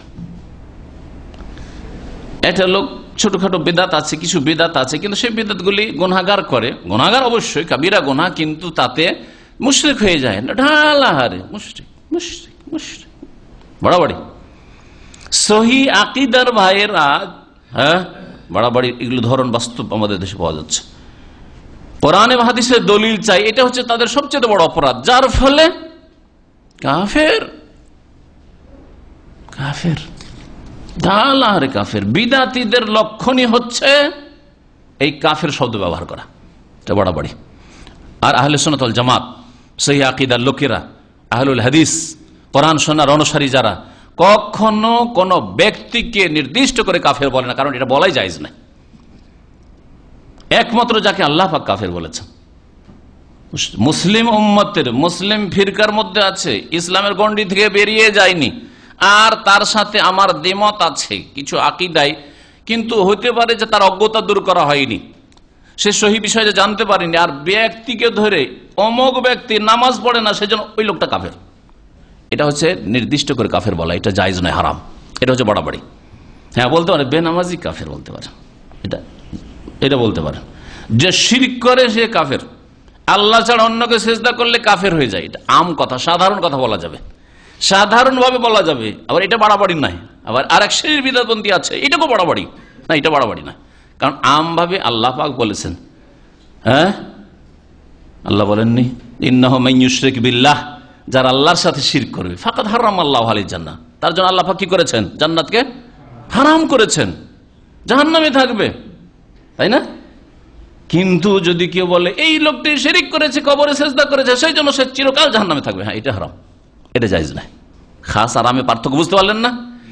নির্দিষ্ট করে কোনো ব্যক্তিকে কাফের বলা অথবা চিরকাল জাহান্নামী বলা বা জাহান্নামী বলা, এটা চলবে না, কিন্তু আমভাবে চলবে, সেটা বাড়াবাড়ি নাই। তার আকীদার ওপর, তার মধ্যে যে পাপটা রয়েছে পাপের ওপর হুকুম লাগানো, এটা ঠিক আছে। এই আকীদাটা শিরকি আকীদা, এই আকীদা হচ্ছে কুফরি আকীদা। হ্যাঁ, তো যদি কেউ কালেমাকে বদলে দেয় তাহলে এটা কুফরি আকীদা, ঠিক আছে। অমুক ব্যক্তি কালেমাকে বদলে দিয়েছে অথবা হজের সমালোচনা করেছে সেজন্য ওই লোকটি কাফের না, এটা বলার জন্য ছোট মুখে আর বড় কথা বলা যাবে না। ওর জন্য ওলামায়ে কেরাম বসবেন এবং তার অবস্থা পর্যালোচনা করে দেখবেন সে অজ্ঞ না জানার পরেও আসলে নাস্তিক না সে আসলে জাহেল, তার জেহালত অজ্ঞতা দূর হয়েছে কিনা। এই ধরনের কিছু উদাহরণ এই জন্য দিলাম, তার মানে এই না যে ওই রকম ধরনের মুনাফিকগুলোকে আমি মুসলিম বলতে চাই, সেটাও আমার উদ্দেশ্য নয় আসলে, কিন্তু আমি উদাহরণ দিতে গিয়ে এই বিষয়গুলো বললাম। এইরকমই যারা মানব রচিত বিধান দেশ পরিচালনা করে ঢালাহারে কাফের বলা বাড়াবাড়ি। তবে আম কথা বলতে হয় যারা মানব রচিত বিধান দিয়ে ফয়সালা করে, এটাকে আল্লাহ কাফেরও বলেছেন, ফাসিকও বলেছেন, হ্যাঁ কুফরি বলেছেন, ফাসিকও বলেছেন, আর জুলমও বলেছেন, তিনটেই বলেছেন। তাহলে তিন রকম তিন শ্রেণীর মানুষ আছে না, এই জন্য তিনটে বলেছেন না। ওরা বলছে না বড় জালেম বড় ফাসিক, সেই জন্য সবগুলি কাফের, ঢালাহারে না, এটা বাড়াবাড়ি। আবার তাদেরকে বলবেন যে যাক তারাও তো নামাজ রোজা বিশ্বাস করে, নামাজ রোজা তো 3-4টা ইবাদত বিশ্বাস করে তাদেরকে পাকা মুসলিম বানিয়ে দেবেন, আর ফাসিকও নয় গুনাহগারও তারা নয়, এটাও বাড়াবাড়ি। ইসলাম হচ্ছে মধ্যম পন্থা। ইনশাআল্লাহ তাআলা মধ্যম পন্থার উপর আর একটা আলোচনা হবে। যাই হোক, সময় লম্বা হয়ে যাচ্ছে, আমি এখন আপনাদের সামনে আলোচনা করব বাড়াবাড়ি কিছু ধরন সম্পর্কে যে মুসলিম সমাজে ছড়িয়ে রয়েছে, তার কিছু কথা আনুষঙ্গিকভাবে চলে এসছে। বাড়াবাড়ি এক ধরনের হচ্ছে যে বিনা স্পষ্ট দলিলে কাউকে কাফের বলা, বিনা স্পষ্ট দলিলে কাউকে কাফের বলা, এমনকি আমভাবে সাধারণভাবে যদি হয় আর আপনার দলিল প্রমাণ স্পষ্ট যদি না থাকে তাহলে সাধারণভাবে বলা যাবে না, কিন্তু যদি জানা থাকে দলিল প্রমাণ তো সাধারণভাবে বলবেন, ব্যক্তির ওপর নয়। তো এই যে আজকালকার মানুষের অবস্থা, মুসলিম সমাজের এক শ্রেণী বিদআতপন্থীরা তাদের বিরোধী যাকে পায়, বিরোধী হইলেও কাফের, বিরোধী হইলেই কাফের। বাড়াবাড়ি, এই বাড়াবাড়িতে বিদআতপন্থীরা লিপ্ত রয়েছে। আলহামদুলিল্লাহ সহিহ আকীদার ভাইয়েরা এই বাড়াবাড়ি থেকে মুক্ত, কিন্তু সহিহ আকীদার ভাইদের মধ্যে এই ধরনের কাছাকাছি কিছু রোগ রয়েছে, বিভিন্ন দলে বিভক্ত হয়েছে দুনিয়ার কারণে। একে অপরকে গুমরাহ বলা, একে অপরকে বিদাতি বলা, দুই একটা মাসলার জন্য এ ওকে বিদাতি ওকে বিদাতি। কেউ যদি মোনাজাত করে দিল বিদাতি বানিয়ে, অথচ সবগুলো মাসলাই হয়তো প্রায় মাসলাই সহিহ হাদিস মোতাবেক চলার চেষ্টা করে। আমি বলছি না যে সবগুলিতে তার চলে, কিন্তু চলার চেষ্টা করে, কিন্তু একটা মোনাজাত বলে বিদাতি বানিয়ে দিল। আরেক দল হয়তো একটা ফতুয়াতে ভুল করে, যেরকম ভুল হোক, বয়াতের ফতুয়া হোক আর কিছু হোক, বিদাতি, বাড়াবাড়ি এগুলো। আর এক দল হয়তো তারা হয়তো ঈদের বিষয়ে তারা দ্বিমত রাখে, যার ফলে হয়তো তারা বলছে যে একদিনে করবো, ওদেরকে বিদাতি। তাহলে এই রোগগুলি আমাদের মধ্যে বিরাজ করছে, একে অপরকে বিদাতি বলা, গুমরাহ বলা, এগুলি বাড়াবাড়ি।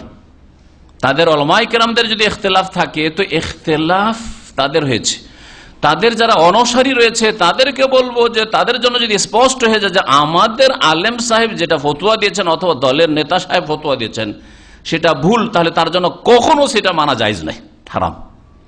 এটাই যদি মানা জায়েজ হয়তো এদের চেয়ে অনেক বড় বড় আলেমরা ছিলেন, ইমামরা ছিলেন, ইমাম আবু হানিফা, শাফি, মালিক, আহমদ, তাদের চাইতে অনেক বড় ছিলেন আর অনেক ঘনিষ্ঠ ছিলেন রাসূলুল্লাহ সাল্লাল্লাহু আলাইহি ওয়াসাল্লামের সাথে আবু বকর, ওমর, উসমান, আলী, তাই না? তো তাদের যে কিছু কিছু ভুলগুলি দেখা গেছে তাদের ওই মাসলা না জানার কারণে, তাহলে সেখানে কি তাদের অন্ধ অনুসরণ করতে হবে? আগুন দিয়ে কি কোনো মানুষকে শাস্তি দেওয়া যাবে? যদিও সে হত্যাযোগ্য হয়, দেওয়া যাবে কি? কিন্তু আলী রাদিয়াল্লাহু আনহু মাসলা জানাছেন, করেছেন না করেন নাই? হ্যাঁ, হজে তামাত্তু করতে নিষেধ করতেন উসমান রাদিয়াল্লাহু তাআলা আনহু। ওমর কেন? তার সেটা ইজতিহাদ ছিল, কিন্তু তাই বলে কি সেটাই মানতে হবে আপনাকে? তাহলে তাদেরকে যদি অন্ধ অনুসরণ না করা যায়, কিন্তু বলবেন জানা এটা ফতোয়া দিয়েছে, বা হজের মৌসুমে মিনাতে নামাজ পুরা নামাজ পড়েছেন, কসর করেন নাই, ওসমান রাদিয়াল্লাহু তাআলা বলবেন বিদাতি বা বিদাত করেছে।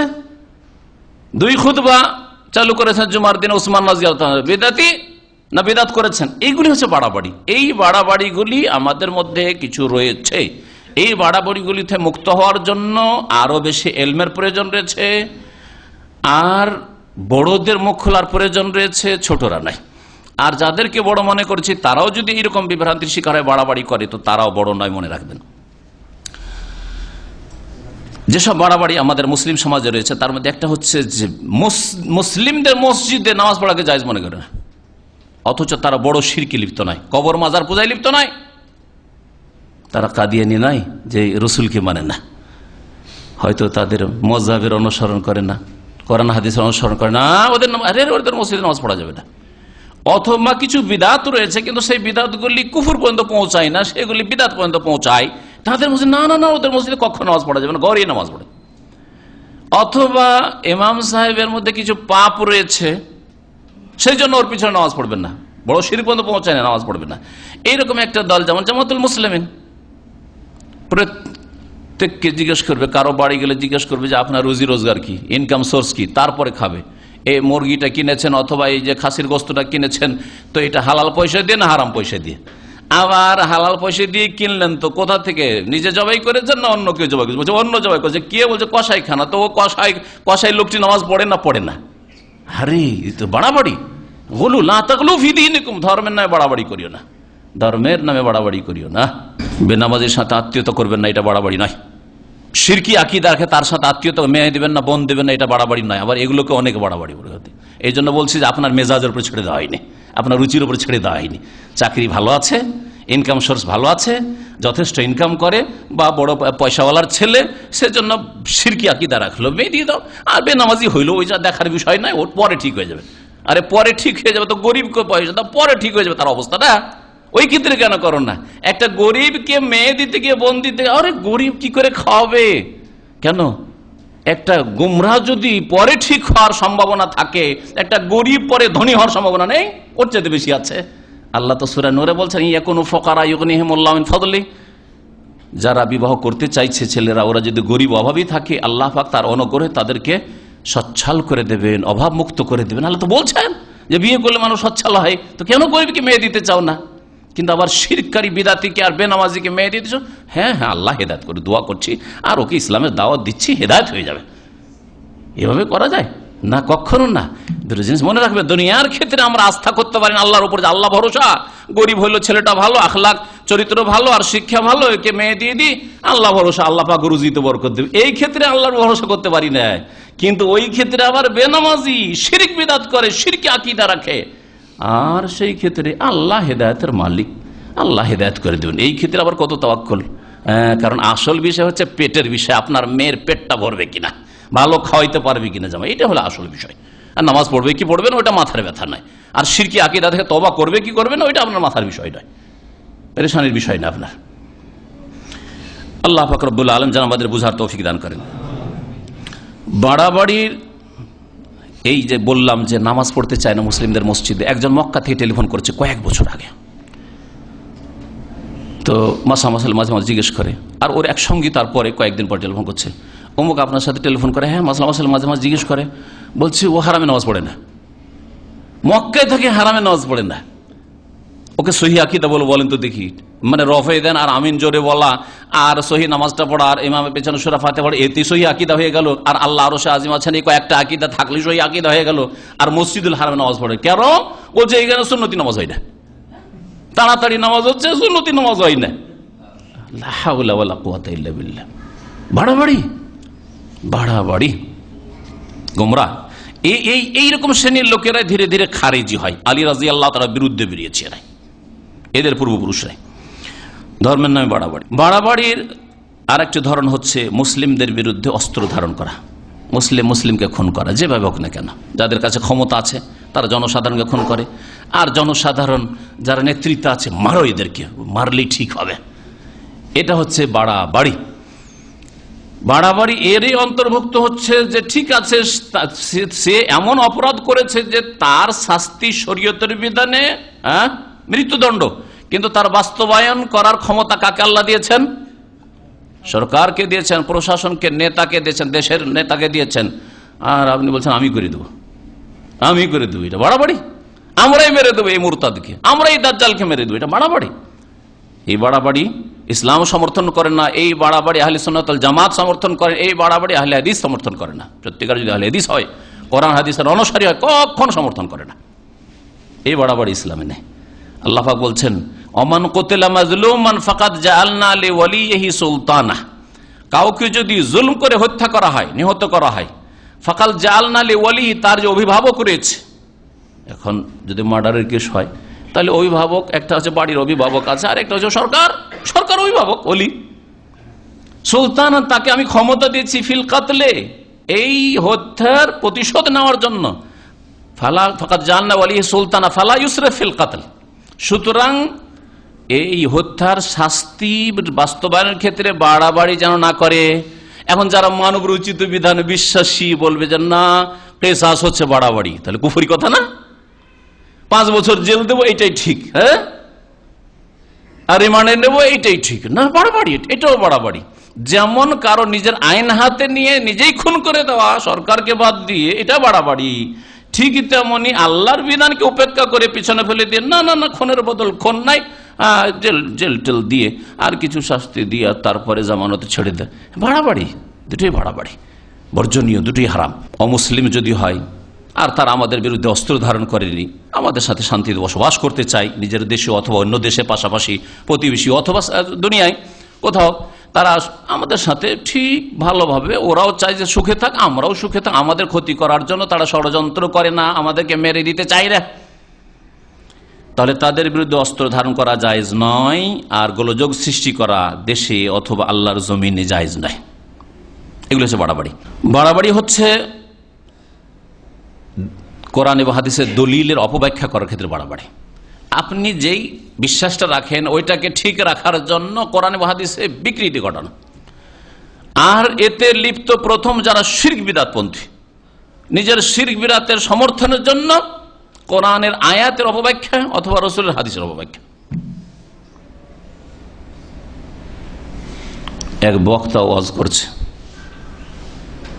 যে ইত্তাবিউ মিল্লাতা ইব্রাহিম হানিফা, আল্লাহ বলছেন তোমরা ইব্রাহিম আলাইহিস সালাম যিনি হানফি ছিলেন, তরজমা করছে বক্তা জাহেল, ভারতে, বুঝছেন না,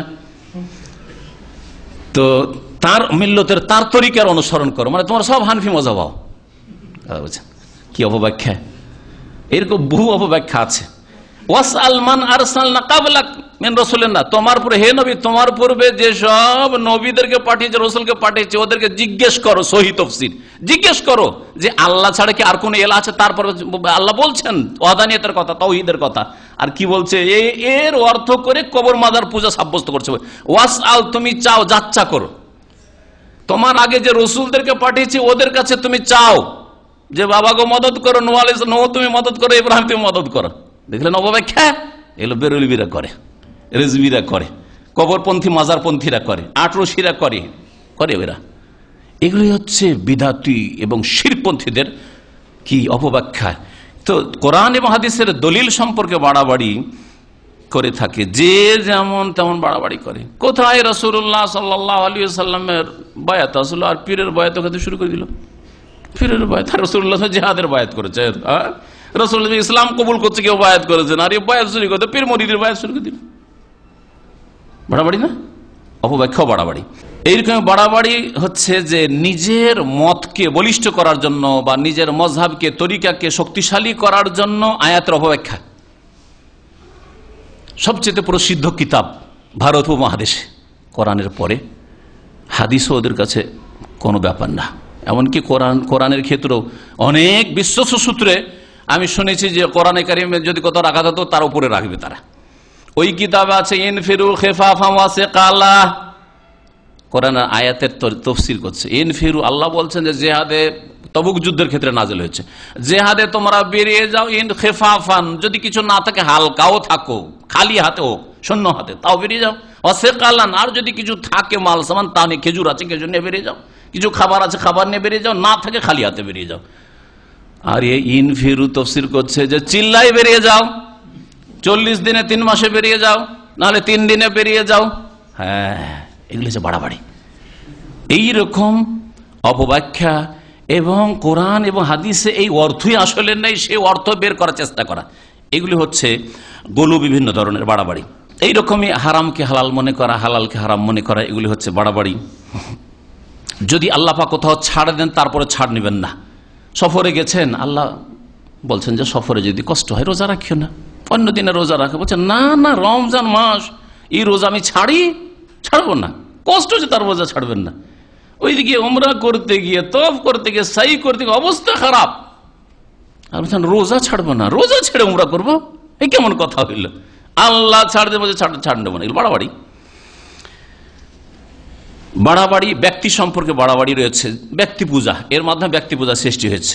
দল সম্পর্কে বাড়াবাড়ি, দলের সমর্থনে যদি কোনো কথা হয় তাহলে চুপ, ঠিক আছে, কারণ এই দলেরই যেহেতু লোক, আর দলের সমর্থনে চলছে, ঠিক আছে।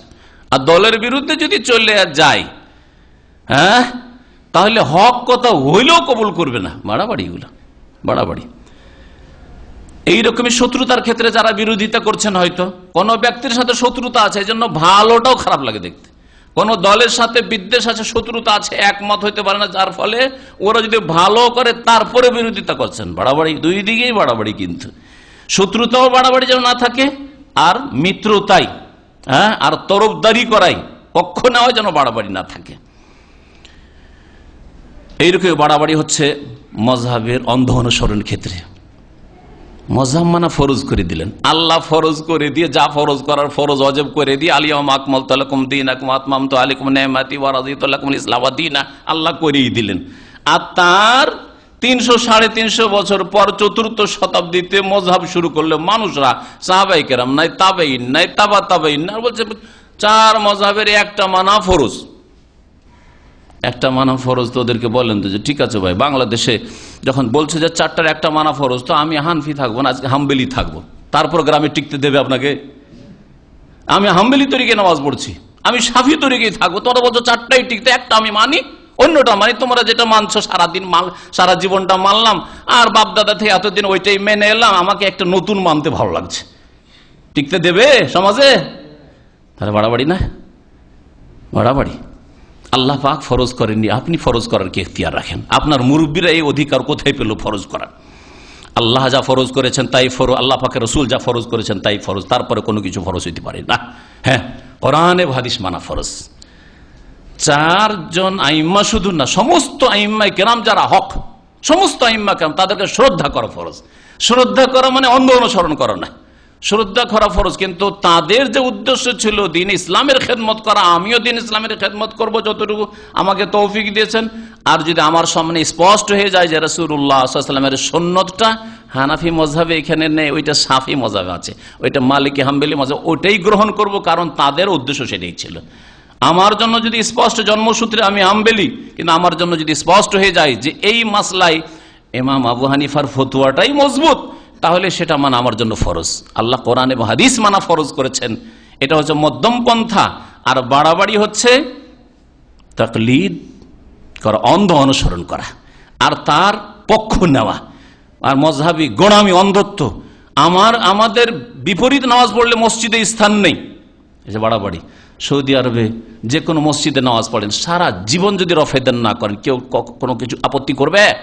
সারা জীবন আমিন জোরে বলেন না, নেওয়া যায়। হাফিজ বিন হাজারের যদি নাম নেওয়া যায়, ইমাম যাহাবির যদি নাম নেওয়া যায়, আলবানি যদি নাম নেওয়া যায়, তো তাতে অ্যালার্জি, এটাও বাড়াবাড়ি, তাতে বাড়াবাড়ি। এইরকম বাড়াবাড়ি, নিজে মুজতাহিদ হও বাড়াবাড়ি, আবার অন্ধ মুকাল্লিদ হও বাড়াবাড়ি। 2 বাড়াবাড়ির মাঝখানে রয়েছে ইসলাম। আল্লাহ পাক যেন বুঝার তৌফিক দান করেন।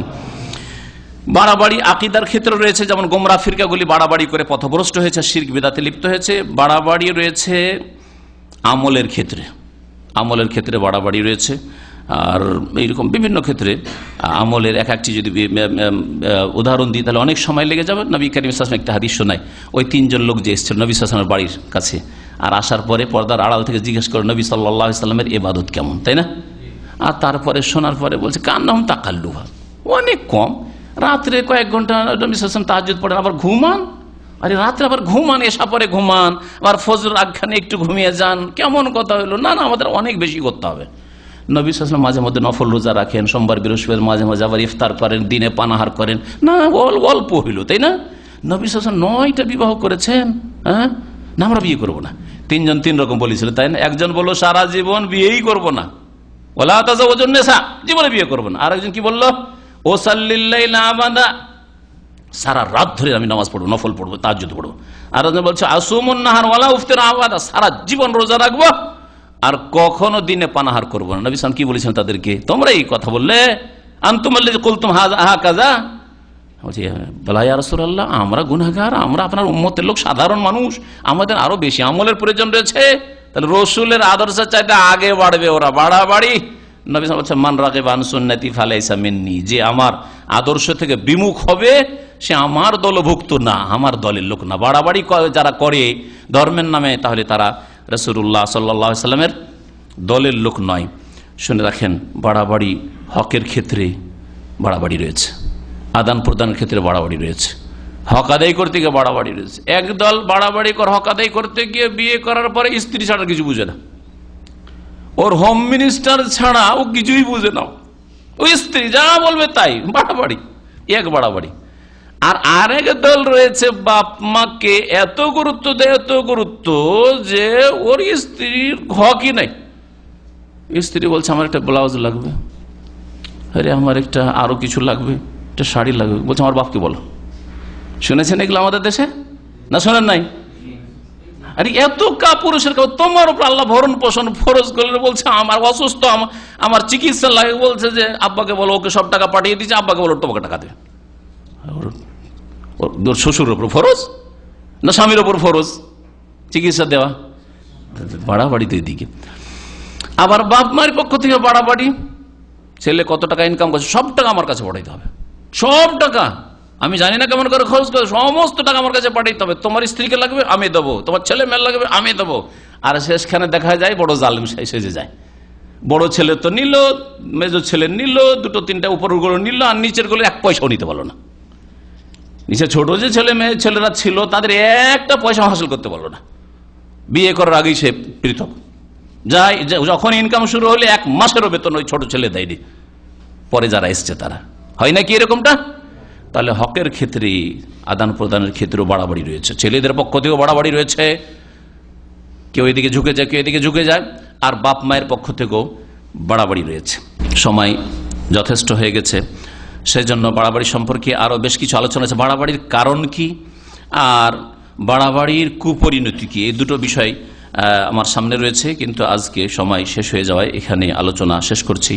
আর কথা লম্বা না করি, আল্লাহ পাক রব্বুল আলামিন যেন আমাদেরকে বাড়াবাড়ি থেকে বেঁচে থাকার তৌফিক দান করেন। আকীদার ক্ষেত্রে যেন বাড়াবাড়ি আমাদের না থাকে, ইবাদতের ক্ষেত্রে আমাদের বাড়াবাড়ি না থাকে, আখলাক চরিত্রের ক্ষেত্রে যেন বাড়াবাড়ি না থাকে, হকের ক্ষেত্রে বাড়াবাড়ি না থাকে, চলাফেরার ক্ষেত্রে বাড়াবাড়ি না থাকে। আল্লাহ পাক রব্বুল আলামিন যেন আমাদের সকল ক্ষেত্রে সংশোধিত হওয়ার তৌফিক দান করেন। একটি বিষয় শুধু বলে শেষ করছি, কারণ এই বাড়াবাড়ির উপরে হয়তো আলোচনা এরপরে বা কখন সুযোগ আল্লাহ পাক ভালো জানেন। সেটা হচ্ছে এক শ্রেণীর লোকেরা ধর্ম দিন পালন করলে বাড়াবাড়ি মনে করে, বিশেষ করে ফাসেক লোকেরা, দুনিয়াদার লোকেরা, যারা ইসলামের বিধিবিধান ইবাদত বন্দেগীর সাথে সম্পর্ক রাখে না, ওদের কাছে নামাজ পড়াতে বাড়াবাড়ি, ওদের কাছে দিন ইসলামের কথা বলে, ইসলামিক আলোচনা করে বাড়াবাড়ি, ওদের কাছে দাড়ি রাখাই বাড়াবাড়ি, ওদের কাছে টাকনার ওপর ইসলামিক কাপড় করাই বাড়াবাড়ি। তো এরা আর এক গুমরাহিতে রয়েছে, এরা আর এক গুমরাহিতে রয়েছে। এই বিষয়টি সম্পর্কে বলি যে ইসলাম হচ্ছে বাড়াবাড়ি এবং ঘাটতি কমতির মাঝখানে মধ্যম পন্থা। মধ্যম পন্থা হচ্ছে ইসলাম। যেমন বাড়াবাড়ি করা ধর্মের নামে নিষিদ্ধ এবং আপত্তিকর আর গুনহার কাজ, ঠিক তেমনি ঘাটতি করা, ত্রুটি করা, কমতি করাও গুনহার কাজ, পাপের কাজ, সেটাও কুপুরি পর্যন্ত পৌঁছায়। যেমন আল্লাহর সাথে শিরক করা বাড়াবাড়ি, রসুলের সাথে শরীক করে বিদাত করা বাড়াবাড়ি, ঠিক তেমনি আল্লাহর অস্তিত্বকে না মানা, আল্লাহ পাকের বিধিবিধান হস্তক্ষেপ করা, মানবরচিত আইনে বিশ্বাসী হওয়া এবং সেটাকে ফলপ্রসূ মনে করা, সমস্যার সমাধান করা, এই হচ্ছে আর এক গুমরাহি। দুই গুমরাহি শয়তান করিয়ে থাকে, আর এই শয়তানের দুটো রাস্তার মাঝখানে হচ্ছে দ্বীন ইসলাম।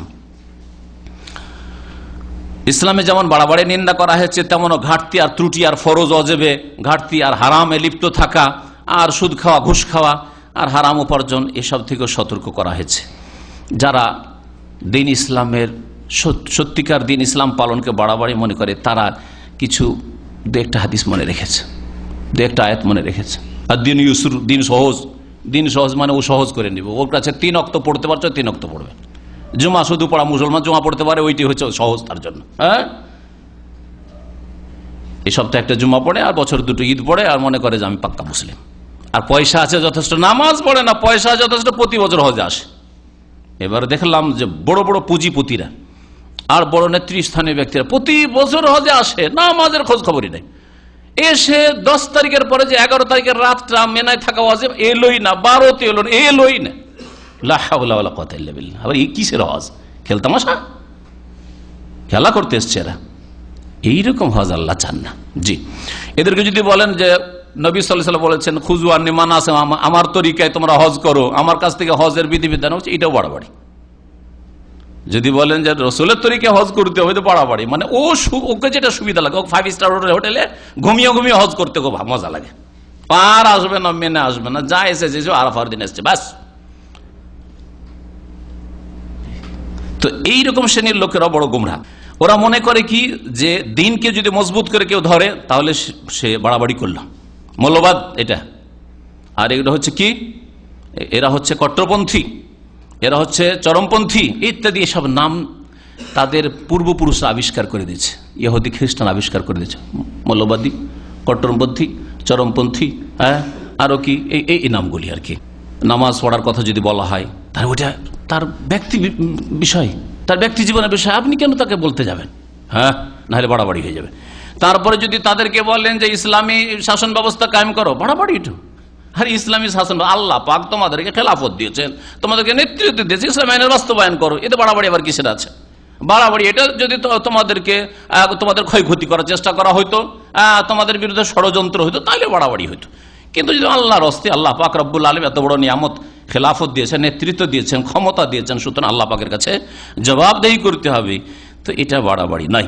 এইরকমই মহিলাদের পর্দা যদি করতে বলা হয়, স্কুল কলেজ ইউনিভার্সিটিতে পর্দার ব্যবস্থা থাক, হ্যাঁ, মেয়েদের শিক্ষার আলাদা ব্যবস্থা থাক, মেডিকেল কলেজ শুধু মহিলাদের জন্য হোক, ছেলেদের জন্য আলাদা হোক, মহিলাদের জন্য শিক্ষার ব্যবস্থা আলাদা হোক, বাড়াবাড়ি, এটাও বাড়াবাড়ি।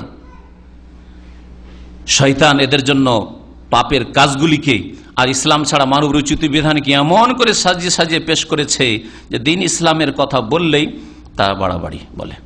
যদি বলেন যে এটা সুদ মুক্ত হইতে হবে, এটা হারাম, জুয়া হারাম, হ্যাঁ, LIC হারাম, ইন্স্যুরেন্স হারাম, বাড়াবাড়ি হয়ে গেল। ইন্স্যুরেন্স জুয়া, বাড়াবাড়ি হয়ে গেল। যদি বলেন যে সুদ আল্লাহ পাক রব্বুল আলামিন এবং রাসূলের যুদ্ধের ঘোষণা রয়েছে সুদের বিরুদ্ধে, সুদী সিস্টেমের বিরুদ্ধে, এটাও বাড়াবাড়ি হয়ে গেল। তো এরা হচ্ছে আর এক গুমরাহ লোক। ইমাম ইবনুল কাইয়িম রাহমাতুল্লাহ আলাইহি এই জন্য বলছেন যে ফামা আমার আল্লাহ বিআমরিন ইল্লা ওয়ালিশ শাইতানি ফিহি নাজগাতান, আল্লাহ পাক যে কোনো আদেশ দিয়েছেন, নির্দেশ দিয়েছেন, এই ক্ষেত্রে শয়তানের দুটো উস্কানি রয়েছে বা দুটো কুমন্ত্রণা রয়েছে, দুটো খোঁচা রয়েছে। শয়তান এই দিক থেকে খোঁচা মারে, এই দিক থেকে খোঁচা মারে, এই দিক থেকে খোঁচা মেরে নিয়ে যাওয়ার চেষ্টা করে জাহান্নামের দিকে, আর এই দিক থেকে খোঁচা মেরে নিয়ে যাওয়ার চেষ্টা করে। ইম্মাইলা তাফরিতিন ওয়াইদা, হয় ঘাটতি করো, কমতি করো আর বরবাদ করো, দিন ইসলামকে নষ্ট করো, ফরজ নামাজ নষ্ট, তৌহিদ নষ্ট, পরকাল সম্পর্কে সারা জীবনটাই গাফিল থাকলো, জাতিতে মুসলিম। ওয়াইম্মা এলা এফরাতিন অগুলু, অথবা বাড়াবাড়ি, ধর্মের নামে বাড়াবাড়ি করে এই দিক থেকে বাড়াবাড়ির খোঁচা মারে শয়তান, আর এই দিক থেকে ঘাটতি করো, কমতি করো, আর যতটা পারো পালন করো। মুসলিম তো আছে, বাপ মা মুসলিম, মুসলিম দেশে যখন বসবাস করি তা আবার ইসলামকে নিতে পারে, অথচ শয়তান তাদের ইসলামকে কেড়ে নিয়ে যাচ্ছে। ইমাম ইবনুল কাইয়িম রাহিমাহুল্লাহ অত্যন্ত মূল্যবান কথা বলেছেন যে দুটো খোঁচা মারে শয়তান দুই দিক থেকে। একটা হচ্ছে ঘাটতি কমতি করা, ফরজ ওয়াজিবে, আর হারাম কাজ করিয়ে দেওয়া, পাপ করিয়ে দেওয়া, কাবিরা গুনাহে লিপ্ত করা। আর একটি হচ্ছে বাড়াবাড়ি করা, শিরকে লিপ্ত করা, বিদাতে লিপ্ত করা, ধর্মের নামে খারিজি বানিয়ে দেওয়া, চরমপন্থী বানিয়ে দেওয়া, নিজের হাতে অস্ত্র ধরে নেওয়া, মেরে ঠিক করে দেবো, এসব। দীনুল্লাহ ওয়াসাতুন বাইনাল জাফি আনহু ওয়াল গালিফি, আর আল্লাহ পাকের যে দিন রয়েছে, দিন ইসলাম, সেটা ওয়াসাত, মধ্যম পন্থা। যারা বাড়াবাড়ি করেছে তাদের মাঝখানে, আর যারা ঘাটতি করেছে তাদের মাঝখানে, দুই দিকে দুটো গুমরাহ দল চলছে, আর মাঝখানে উম্মতে মুসলিমা যারা কোরআনে বা হাদিসের অনুসরণ করার চেষ্টা করে তারা চলছে। কেমন? উনি একটা উদাহরণ দিয়েছেন, কালওয়াদি বাইনা জাবালাইন, যেমন কোন মাঠে যদি পাহাড় থাকে, দুই সারি পাহাড়, এইদিকে পাহাড় ওইদিকে পাহাড়, আর মাঝখানে একটা উপত্যকা রয়েছে, নিচু স্থান রয়েছে, এদিকে পাহাড়ের উপরে চলতে কষ্ট, এইদিকে পাহাড়ের উপর চলতে কষ্ট, আর পাহাড় পার করে যাওয়া কষ্ট। কিন্তু দুই পাহাড়ের মাঝখানে সুন্দর রাস্তা আছে, আপনি যান না গন্তব্যস্থান, আপনি চলতে থাকেন। দুই পাহাড়ের মাঝখানে লোকজন বাড়িঘর তৈরি করে বসবাস করছে। তো দিন ইসলাম হচ্ছে সেই উপত্যকার মতো, আর এই দুটো পাহাড় এগুলো হচ্ছে পাপের রাস্তা, হয় বাড়াবাড়ি করা আর না হয় ঘাটতি ত্রুটি করা। ওয়াল হুদা বাইনা দালালাতাইন, দুটো গুমরাহির মাঝখানে হচ্ছে হেদায়েত। যেমন দুই পাহাড়ের মাঝখানে উপত্যকা ওয়াদি থাকে, ঠিক তেমনি দুই গুমরাহির মাঝখানে হচ্ছে হেদায়েত, দ্বীন ইসলাম। আল্লাহ পাক রব্বুল আলামিন যেন আমাদের সকলকে হেদায়েত দান করেন। আল্লাহ পাক রব্বুল আলামিন যেন সহিহ আকীদা আমাদেরকে দান করেন। আল্লাহ পাক যেন আমাদেরকে মজবুত ঈমান দান করেন। আল্লাহ পাক আমাদেরকে আখিরাতমুখী হওয়ার তৌফিক দান করেন। আল্লাহ পাক আমাদের দুনিয়ার সমস্ত ফিতনা থেকে বাঁচিয়ে রাখেন। আল্লাহ পাক রব্বুল আলামিন যেন মওতের পরের ফিতনা থেকে, কবরের ফিতনা থেকে আল্লাহ পাক যেন বাঁচিয়ে রাখেন। আল্লাহ পাক আমাদেরকে যেন সুস্থ রাখেন। আল্লাহ পাক রব্বুল সার্বিক যেন কল্যাণ আমাদের দান করেন। আল্লাহ পাক রব্বুল আলামিনের কাছে দোয়া করি, যারা এখানে হাজির হয়েছেন ভাইয়েরা, বোনেরা এবং যারা অনলাইনে শুনছেন, আল্লাহ পাক সকলকে যেন বিপদ মুক্ত রাখেন, বালা মুসিবত মুক্ত রাখেন। সহিহ আকীদার ভাইয়েরা যেখানেই রয়েছেন, আর হয়তো তারা জুলমের শিকার হয়েছে অথবা তারা কষ্টে রয়েছে, আল্লাহ পাক তাদের কষ্টকে যেন দূর করে দেন, বালা মুসিবত যেন দূর করে দেন। আল্লাহ পাক তাদের যেন হেফাজত করেন। আল্লাহ পাক আমাদের দ্বীনের নির্ভেজাল খিদমতের যেন তৌফিক দান করেন। আল্লাহ পাক রব্বুল আলামিন যেন আমাদেরকে জান্নাতুল ফিরদৌস দান করেন, সিরাতে মুস্তাকিমে চলার তৌফিক দান করেন। সুবহান রাব্বিকা রব্বিল ইজ্জাতি আম্মা ইয়াসিফুন ওয়া সালামুন আলাল মুরসালিন ওয়ালহামদুলিল্লাহি রাব্বিল আলামিন। ইন্স্যুরেন্স সম্পর্কে আমাদের ভাই জিজ্ঞেস, ইন্স্যুরেন্স যদি বাধ্য না করা হয় তো কোনোটাই ইন্স্যুরেন্স জায়েজ না। যদি বাধ্য না করা হয় আপনাকে কর্তৃপক্ষের পক্ষ থেকে, তাহলে শখ করে কোনো ইন্স্যুরেন্স, জুয়া, যে কোনো ইন্স্যুরেন্স হচ্ছে জুয়া। আর জুয়া হচ্ছে কেমার, মাইসির। আল্লাহ বলছে ইন্নামাল খামরু ওয়াল মাইসির ওয়াল আনসাব ওয়াল আজলাম রিজসুম মিন আমালি শয়তান, নাপাক নোংরা, এগুলো শয়তানের কাজ। ফাজতানিবুহু, সুতরাং তা থেকে তোমরা পরহেজ করো, বেঁচে থাকো। লাআল্লাকুম তুফলিহুন, এতে তোমাদের সার্বিক মঙ্গল রয়েছে। অনেক বছরে 5,000 আপনার ইন্স্যুরেন্স করলেন, আপনার ফ্যামিলির ইন্স্যুরেন্স করলেন, হেলথ ইন্স্যুরেন্স 5,000 10,000 রিয়াল খরচ করলেন, আর 1,000 ওষুধ নিলেন না, আপনি ক্ষতিগ্রস্ত, ধোকায় পড়লেন। আর একবার হইল কি মাত্র 5,000 পেমেন্ট করেছেন গোটা ফ্যামিলি, আর আপনি সেখানে 10 লাখ রিয়ালের, আপনি 10 লাখ টাকার হয়তো আপনি সেখানে চিকিৎসা নিয়ে ফেলেন। জুয়াতে যেমন হার জিত হয়। একটা ছোট কালে 4 আনার টিকিট পাওয়া যেত, দেখতাম 4 আনার 10 পয়সারও টিকিট মনে পড়ছে। 1 টাকার টিকিট হলে তো অনেক বড়, তাতে বড় বড় প্রাইজ পাওয়া যেত। 1 টাকার টিকিট কাটতে চলে গেল 10 বছর, কেউ পায় না। আর একবার একজন কেটে ছং করে 5 লাখ টাকা নিয়ে চলে গেল, তাই না? তো জুয়া না? তো একই জিনিস, কোনো পার্থক্য নেই। কোরআন এবং হাদিস উজু ছাড়া পড়া যাবে কিনা? কোরআন যদি তেলাওয়াত করেন শুধু মুসহাফ, তাহলে তেলাওয়াত যদি করেন আর স্পর্শ করেন তাহলে উজু লাগবে। অধিকাংশ উলামায়ে কেরাম, বরং 4 ইমামের কাছে, যদি এই ক্ষেত্রে কিছু দ্বিমত রয়েছে বেশ কিছু উলামাদের, গবেষকদের, কারণ এই ক্ষেত্রে দলিল অকাট্য নাই। আর বাকি কথা হলো যে মুখস্থ পড়েন তো কোনো অসুবিধা নেই। আর কোরআন ছাড়া হাদিস অথবা তাফসীর যদি পড়েন তাহলে এর জন্য স্পর্শ করলেও উজুর কোনো শর্ত নেই। বড় বোন মারা গেছে, 4 দিনে বা 3 দিনে বা 10 দিনে 40 দিনে খাবার দিন ধরে করুক আর নাই করুক, মৃত ব্যক্তির নামে ধুমধাম খাবার, ভোজ ভান্ডার, এগুলি হারাম, বিদাতি কাজ। এগুলি ধর্মের নয়, বাড়াবাড়ি, দিন ইসলামে নেই। হ্যাঁ, তো আপনার আয়ত্ত নেই, আপনার বোনের স্বামী আছে, ওরা করবে। আপনার কাজ হচ্ছে কথায় উপদেশ দেওয়া, আর টাকা দিয়ে অংশ নেওয়া, পয়সা দিয়ে অংশ নেওয়া জায়েজ নয়। আর আপনি কোনো পরামর্শ দিবেন কেমন করে এইটা করব অনুষ্ঠানটা, তারও পরামর্শ দেওয়া জায়েজ নয়। আপনার বিদ্যা বুদ্ধি পয়সা দিয়ে কোনো রকমের সহযোগিতা করবেন না গুনহার কাজে। আর বাকি কথা হলো আপনার বাড়িতে যদি কোনো ঘটনা ঘটে, আপনার নিজের বাড়ি যেটা, অর্থাৎ আপনার বাড়ি মানে আপনার স্ত্রী, আপনার ছেলে, এটা আপনার বাড়ি হতে পারে। আপনার ভাইয়েরা জয়েন্ট ফ্যামিলিতে আছে, ওটা আপনার বাড়ি নয়। আপনার ভাইয়েরা করলে আপনি করবেন কি? কিছু করতে পারছেন না হয়তো। এই ক্ষেত্রে আপনাকে জবাবদিহি করতে হবে, জায়েজ নয়। কোনো হারাম কাজে, বিদাতি কাজে অংশ নেওয়া যায়। মসবুক ব্যক্তি যারা 1 রাকাত 2 রাকাত ছুটে গেছে যেসব লোকদের, তারা সালাম ফেরার পরে যখন দাঁড়াবে, তো ইমামের 2 দিকে সালাম ফেরার পরে দাঁড়াবে না, একদিকে সালাম ফেরা হইলে 2 দিকে সালাম ফেরার পরে দাঁড়াবে, 2 দিকে। এই ক্ষেত্রে অনেকে ভুল করে, সালাম শুনলে একটু আসসালামু আলাইকুম শুনলে টান দিয়ে উঠে গেল, এটা ঠিক নয়, জায়েজ নয়। বরং পুরো দুটোই সালাম ফেরা হবে, তাহলে নামাজ সম্পূর্ণ হলো। কারণ দুটোই সালাম হচ্ছে রুকুন, সুতরাং রুকুন সম্পূর্ণ হইলে তারপরে উঠবে। জি। মোনাজাত ধরে, মোনাজাত মানে কি? মোনাজাত মানে যদি ফরজ নামাজের পরে সম্মিলিত দোয়া হয় তাহলে জায়েজ নয়, বিদআত। এটা বাড়াবাড়ি, ধর্মের নেই, আর বাড়িয়েছে লোক। একা মোনাজাত আমি করবি না, আপনি করেন না। মোনাজাত মানে আল্লাহর সাথে চুপি সারে কথা বলা, লুকিয়ে কথা বলো। তো রাতের অন্ধকারে নির্জনে লিফটে যখন যাচ্ছেন, আল্লাহ তুমি আমার গুনাহ খাতা মাফ করে দাও, রাস্তায় যাচ্ছেন মনে আল্লাহর কাছে দোয়া করছে, এটা মোনাজাত নাই? মোনাজাত মানে চুপিসারে লুকিয়ে লুকিয়ে আল্লাহর সাথে কথা বলা। তো লুকিয়ে লুকিয়ে আপনি আপনার কথা বলেন, আমি আমার কথা বলবো, এটা হচ্ছে মোনাজাত। এই মোনাজাত ইসলামে আছে, এই মোনাজাত ইসলামে আছে, আর সম্মিলিত মোনাজাত ইসলামে। সূরা ইয়াসিন তেলাওয়াতের ফজিলতের হাদিস হয় না সব কিছু। সূরা ইয়াসিন ফজরে তেলাওয়াত করলে রুজিতে বরকত হবে, সব জাল কথা। কোরআন শুধু তেলাওয়াতের জন্য, কোরআন তরজমা তাফসীর সহ পড়বেন, ইনশাআল্লাহ ইসলামী জীবন গড়লে, ইলম শিখলে, আমল করলে আল্লাহ পাক বরকত দেবেন, আল্লাহ পাক বরকত দেবেন। কিন্তু বরকত দেবেন মানে ধনী হয়ে যাবে কথা নাই। যেমন বেদাতীদের কথা হলো, যদি সূরা ওয়াকিয়ার তাবিজ বাড়িতে ঝুলিয়ে রাখে অথবা সূরা ওয়াকিয়া প্রতিদিন রাত্রে যদি পড়ে তাহলে আর গরিব থাকবে না। তাহলে যত বিদাত করে আমাদের দেশে একটাও গরিব থাকতো না, এত গরিব কেন? আর সৌদিরা একটাও কি আমল করে সূরা ওয়াকিয়া রাত্রে পড়ে না, তারপর কুয়েতিরা তো পড়েই না, তারপর দুনিয়ার মধ্যে সবচেয়ে বড় ধনী কুয়েতিরা।